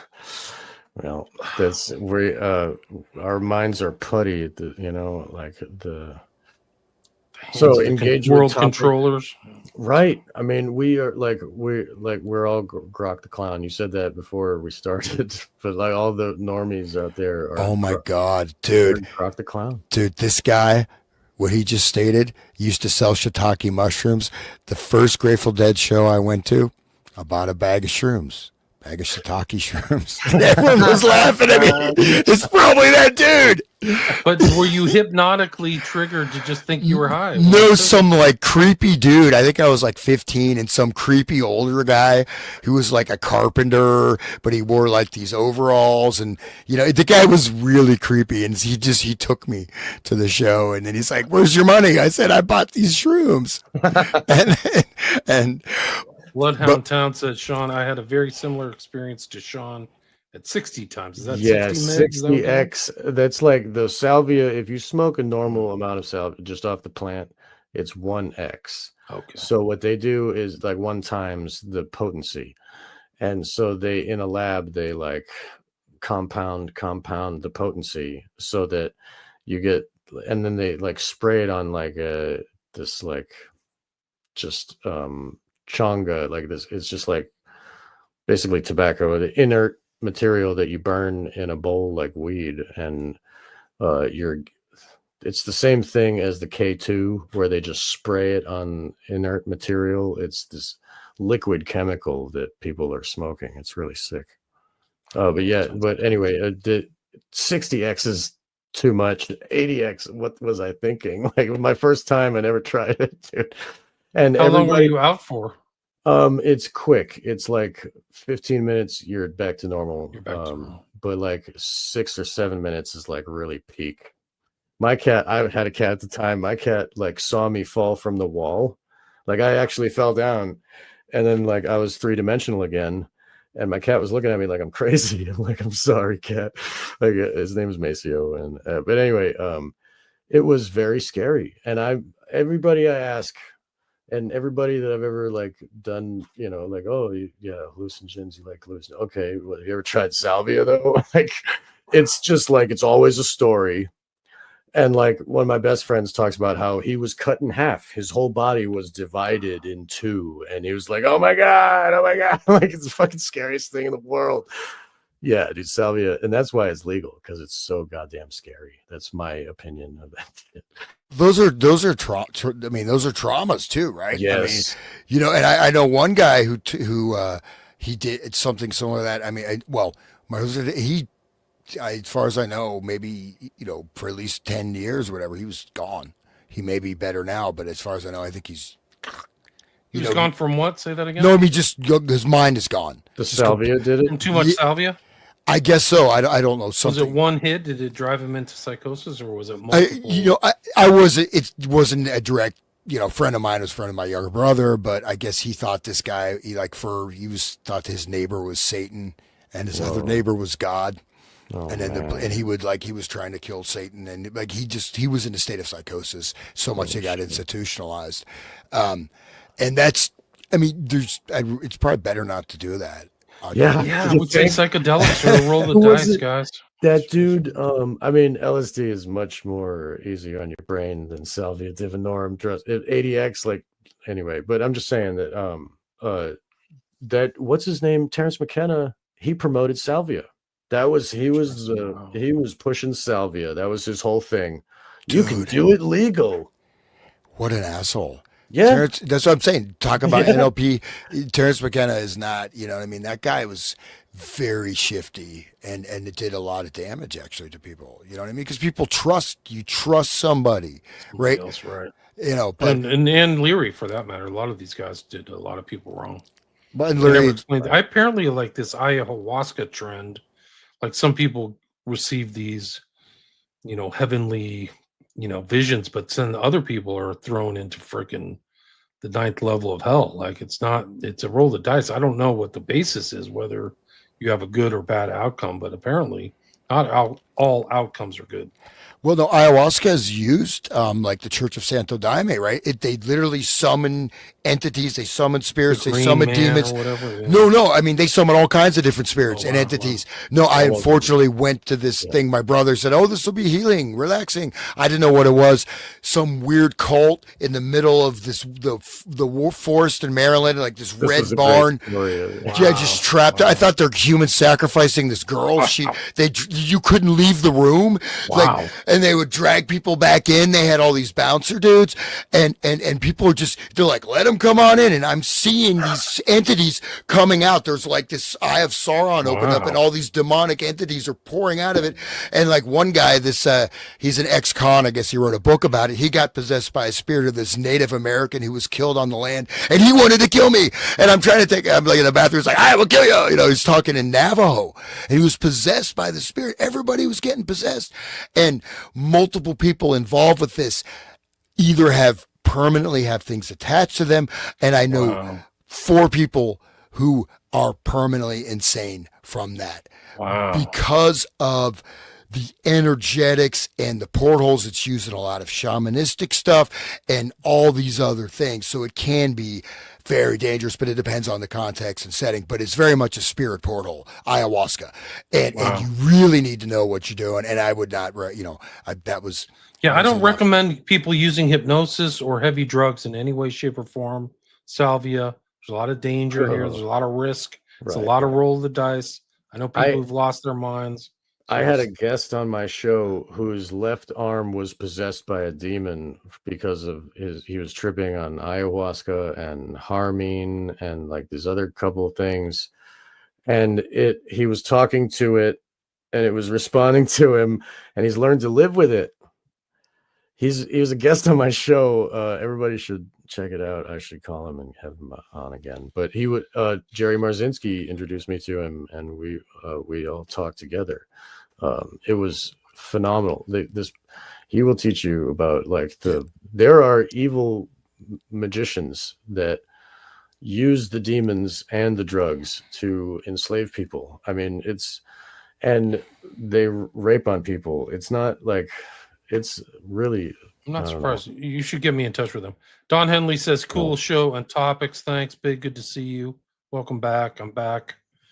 Uncle Ted, great stream. Pure peace. Thanks for joining us. You guys made it to the end, guys. We're almost at 3 hours. I'm almost sorry. done. Let's see. Nice to get out of politics just to mess up my need to get away from it. Okay.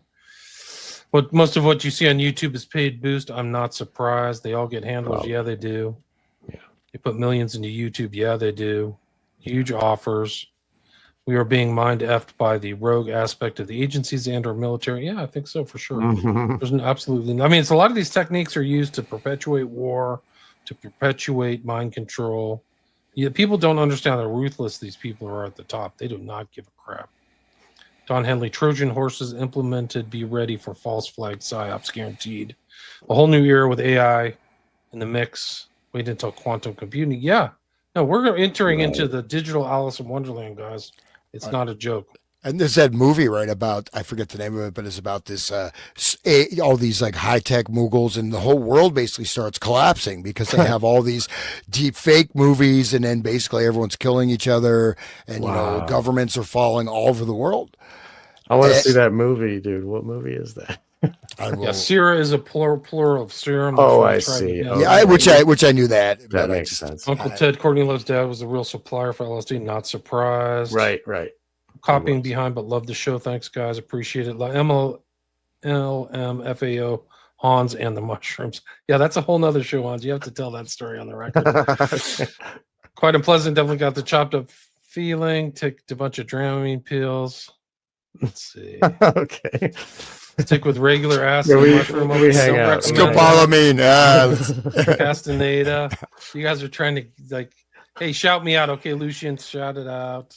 Hey. Going right. It's a pedocracy run by 3 intelligence. Well, yeah, dude. It's definitely a pedocracy. I don't know what else it is. It's a cacistocracy. It's a rule by the worst for sure. Okay, let's finish these 2 slides. Did we read the ethical responsibility? Engage the topic. Okay, engage the topic. This session invites audience members to ask questions, share insights, and discuss the complexities surrounding psychological manipulation techniques, including the Alice in Wonderland technique and Ericksonian hypnosis as they relate to modern applications in mass psychology. But so this is that slideshow, whoever did this, but this picture is quite funny, right? I don't know what that Why is. did they choose that? Like a bunch of people like shouting in like a cult environment or something. It looks like a Christian rock concert. Yeah, it does. I mean, that's what's really scary is like some of these Christian like mega churches use, I think, some of these techniques. I really do. Oh, yeah. With the music and the timing and everything. And I mean, one of the interesting things about this Kirk assassination that I've been watching, just observing, is like a lot of these Christian guys around Kirk are just freaking lying like dogs, like a rug. They're lying about everything, their heroics and what really happened in the background. And they're lying to their own advantage. And it's like, wow, you're just not even adherence to your own ideas. Like, wow, this is crazy. There's a lot of money at stake too, so it's another day, right? Another day, right? Yeah, clown world. Another grounds for some more filthy lucre. I mean, Charlie Kirk was rich, guys. He was super rich. He was worth like multi-millionaire. I know someone $1 million house, bro, in the nicest part of Phoenix, Arizona. And I know someone who lives in Phoenix, right? And he also had like other holdings there too. I mean, this was the, making the kind of money he was on paper. There's no way he could afford to live there. To be basically, like, there's a lot more to the story. And his boosted level was so boosted. Like, who's this guy all of a sudden? He's even on South Park. Like, what? I never even heard of him, man. I hate to say it. I didn't know him very much, but now that I looked into it, because it's such an important event, you realize he was like Candace. Like, he was like a created celebrity, but for politics or something. And then he bucked his programming, and they didn't much like Candace. Apparently Candace says she's the #1 podcast in the world now. Like, that's crazy to think that she's actually supplanted Rogan or whatever. Okay, well, she's talking about trannies running France. Like, I mean, she's commented on my stuff. I think I showed that on social media. One of you guys. Oh, that's great. I have the #1 podcast in America. I forgot you said that at the beginning of the show. It should be the Resonant State. That's right. It should be. Yes. Okay. The Resonant State people should check in my storytelling. It is. Well, we should hear about the shiitake. No, I'm just kidding. Yeah. So, but I just want to. William is closely on her heels, though. Like, William is in the top. What one? William is the king. I'm like somewhere in there. I don't know if this is really her, but this was on my Spotify. Sorry. I probably have like one of the least watched podcasts in America. It's on the board. She's telling me Christ is King. Oh, that's like from a couple months ago. Oh, that's cool, dude. That's before. I think. Nice. When was Kirk? Kirk was what, September 10th? Yeah, Right. dude. It's about basically before Kirk got popped. Mm. So she's Well, it's listening good to that she's one. listening because I hope she's listening to this series because holy crap. Yeah, like yeah, nobody's absolutely. talking about this stuff, William. Like, wow. Nobody. Yeah. No But way. I, All right, so I, guys, mention your shows before we wrap it up. Where can people Okay. find you? The Resonant State, Hans, where can they find you? Let's go. you first. find me. Thank you, Sean. You can find that at YouTube. I'm on YouTube. I am on Rumble. I think I wasn't able to change my channel name, but it's there, Resonant State, or you can put Eyes Wide Open, Hans Utter Investigates. It's on Odyssey, Rumble, Odyssey, BitChute also. BitChute, and then I'm on Spotify, and that's about it, man. And so I appreciate it. I'm kind of obviously I'm just trying to get it started, so it's don't laugh like it's like I got it But I got You did one great view. shows on all that Soviet cybernetics and OK music for the masses. Freaking you're an fantastic. old People should check school it out. voice, but you don't have your own show until now. So we're Yeah. glad that you finally have a show, Hans. Well, I was kicking butt on Spreaker, and then they deleted me. Right. So yeah, but PayPal too, right? Yeah, PayPal twice. Keep copies of all your work. Make sure PayPal you keep all stuff, because I'm reposting stuff that I did 2 months ago, like the Russ Right. Dinsmore thing from 2014. Yeah. That's a long time. Yeah. Wow. But no, I mean PayPal though. I mean literally, like I had my account. They took it, and then I had to get another account. I'm doing this gig for this corporation. They said we'll pay you through PayPal, so I get another account, different email address. Account is permanently closed, and they just took the money straight up. First transaction, and it's just gone. And now the company can't get the money back from PayPal. And I'm like, I can't do anything. But that being said, no complaints. And I do want to say one thing though. At this time, it's very, very important to really, to have a strong center, really to focus on the concritics of your daily life, having a good, very strong moral code, a code of virtue, of action, and really trying to be very, very clear and dialed in with the world around you as much as possible. You know what I mean? Without projection, because I feel that this kind of reality warping is going to start to affect there's like a psychic field, right? You go to India, time moves very slowly. You go around certain places. There is, as you and Cameron talked about, mental contagion, right? So I'm just saying that like this, I think some of this is going to start to have warping effects just because of the field, the electromagnetic field of the consciousness. So anyways, God bless everyone. Thank you. Well, they can listen to your show, and they can listen to us together with William and our friend Loomis in a couple weeks. We're going to be talking about the realities of the world in which we live, and people can find that on Wake the Dead. Wake the Dead is on all the same places where you can find the Resonant State, Spotify and YouTube, and this is being broadcast on YouTube right now. And I'm glad to be able to do the lives because I've kind of fallen behind on my posting, and I apologize to the listeners. There's a couple of these actually that I have to still post on my own page, but I got a new job and I'm kind of rearranging my schedules, and life is kind of up in the air. And Hans is gracious enough to help me. I need to make a new intro, so like that's also slowing down my output. So like once I get everything lined up, it will be grooving again. And sorry, listeners, for being so slow.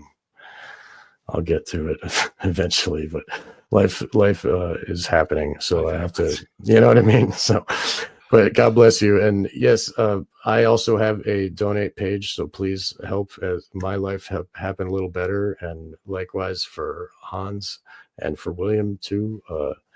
We all could use a little help if you have the ability to do so. One of the biggest helps is to share, guys. If you have social media or anything, share these shows. If you like them, if you feel they're worth your while or could be worthwhile to somebody else, do us a favor. Nobody here has an ad budget. So go ahead and share it, and talk to your friends about it. This is really good information for you and for your psychic well-being, just like Hans said, just like your mental well-being.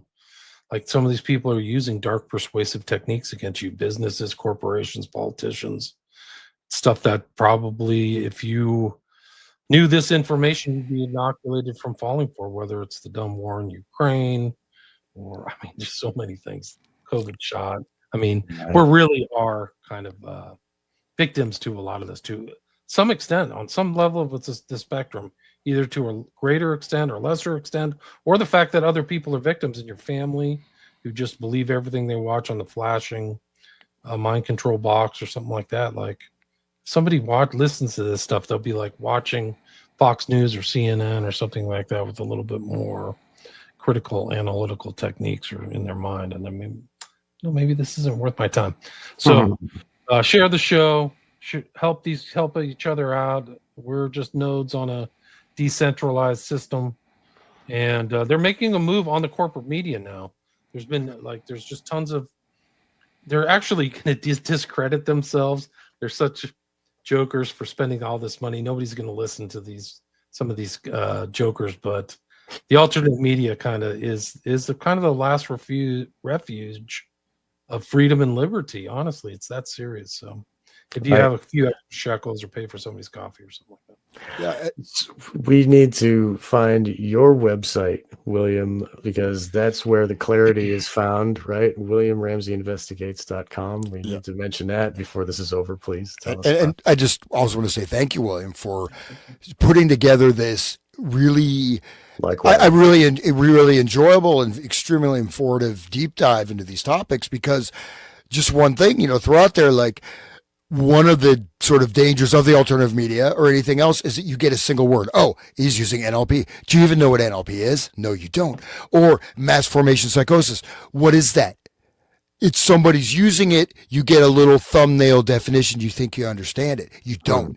These are very complex and dense topics. And if a group like the FBI with almost unlimited resources said it may take 20 years to study, it may behoove one to go deeper into these topics, right? It's not like, oh, I understand they're doing mind. No, your mind, what does that even, what I mean? There's so many different layers. And I think as we unpack this, I think we're going to come to, tearing the veil a little bit of all these things, because no matter how advanced the techniques are, they're all based on these basic structural points It's true. And the thing is like, you're not going to see a guy like, Hoover in the same vein again, like in time. You just won't see him because he's involved in everything, assassinations and so many sketchy operations and things like that, all the way up. He was like really a much more powerful person than maybe he's on par with the president, just because of his long-lasting involvement in the government.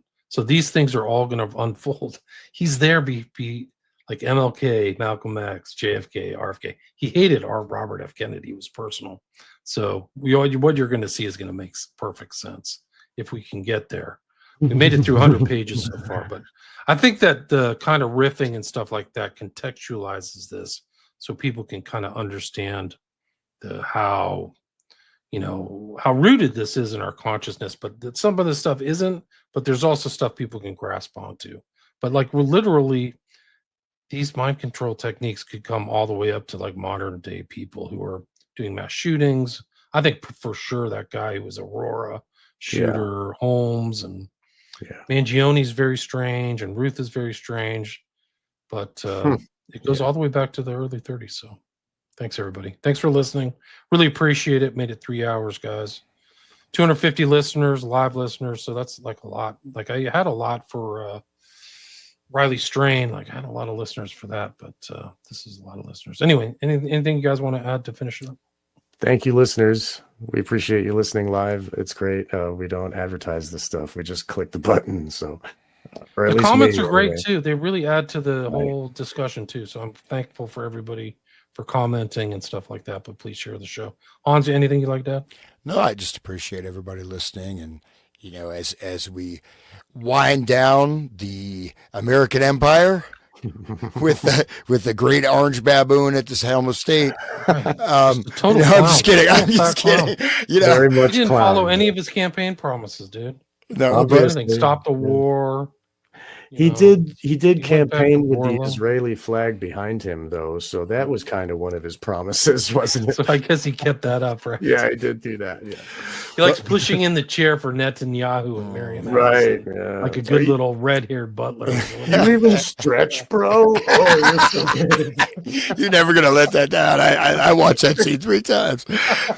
All right, guys. That's what Peace. Trump was Okay. doing. Thanks, everybody. Anyway, Share the show. Really appreciate it. Thank you, guys. All right. Thanks All for all right. the nice comments, too. Thank you so much. Thank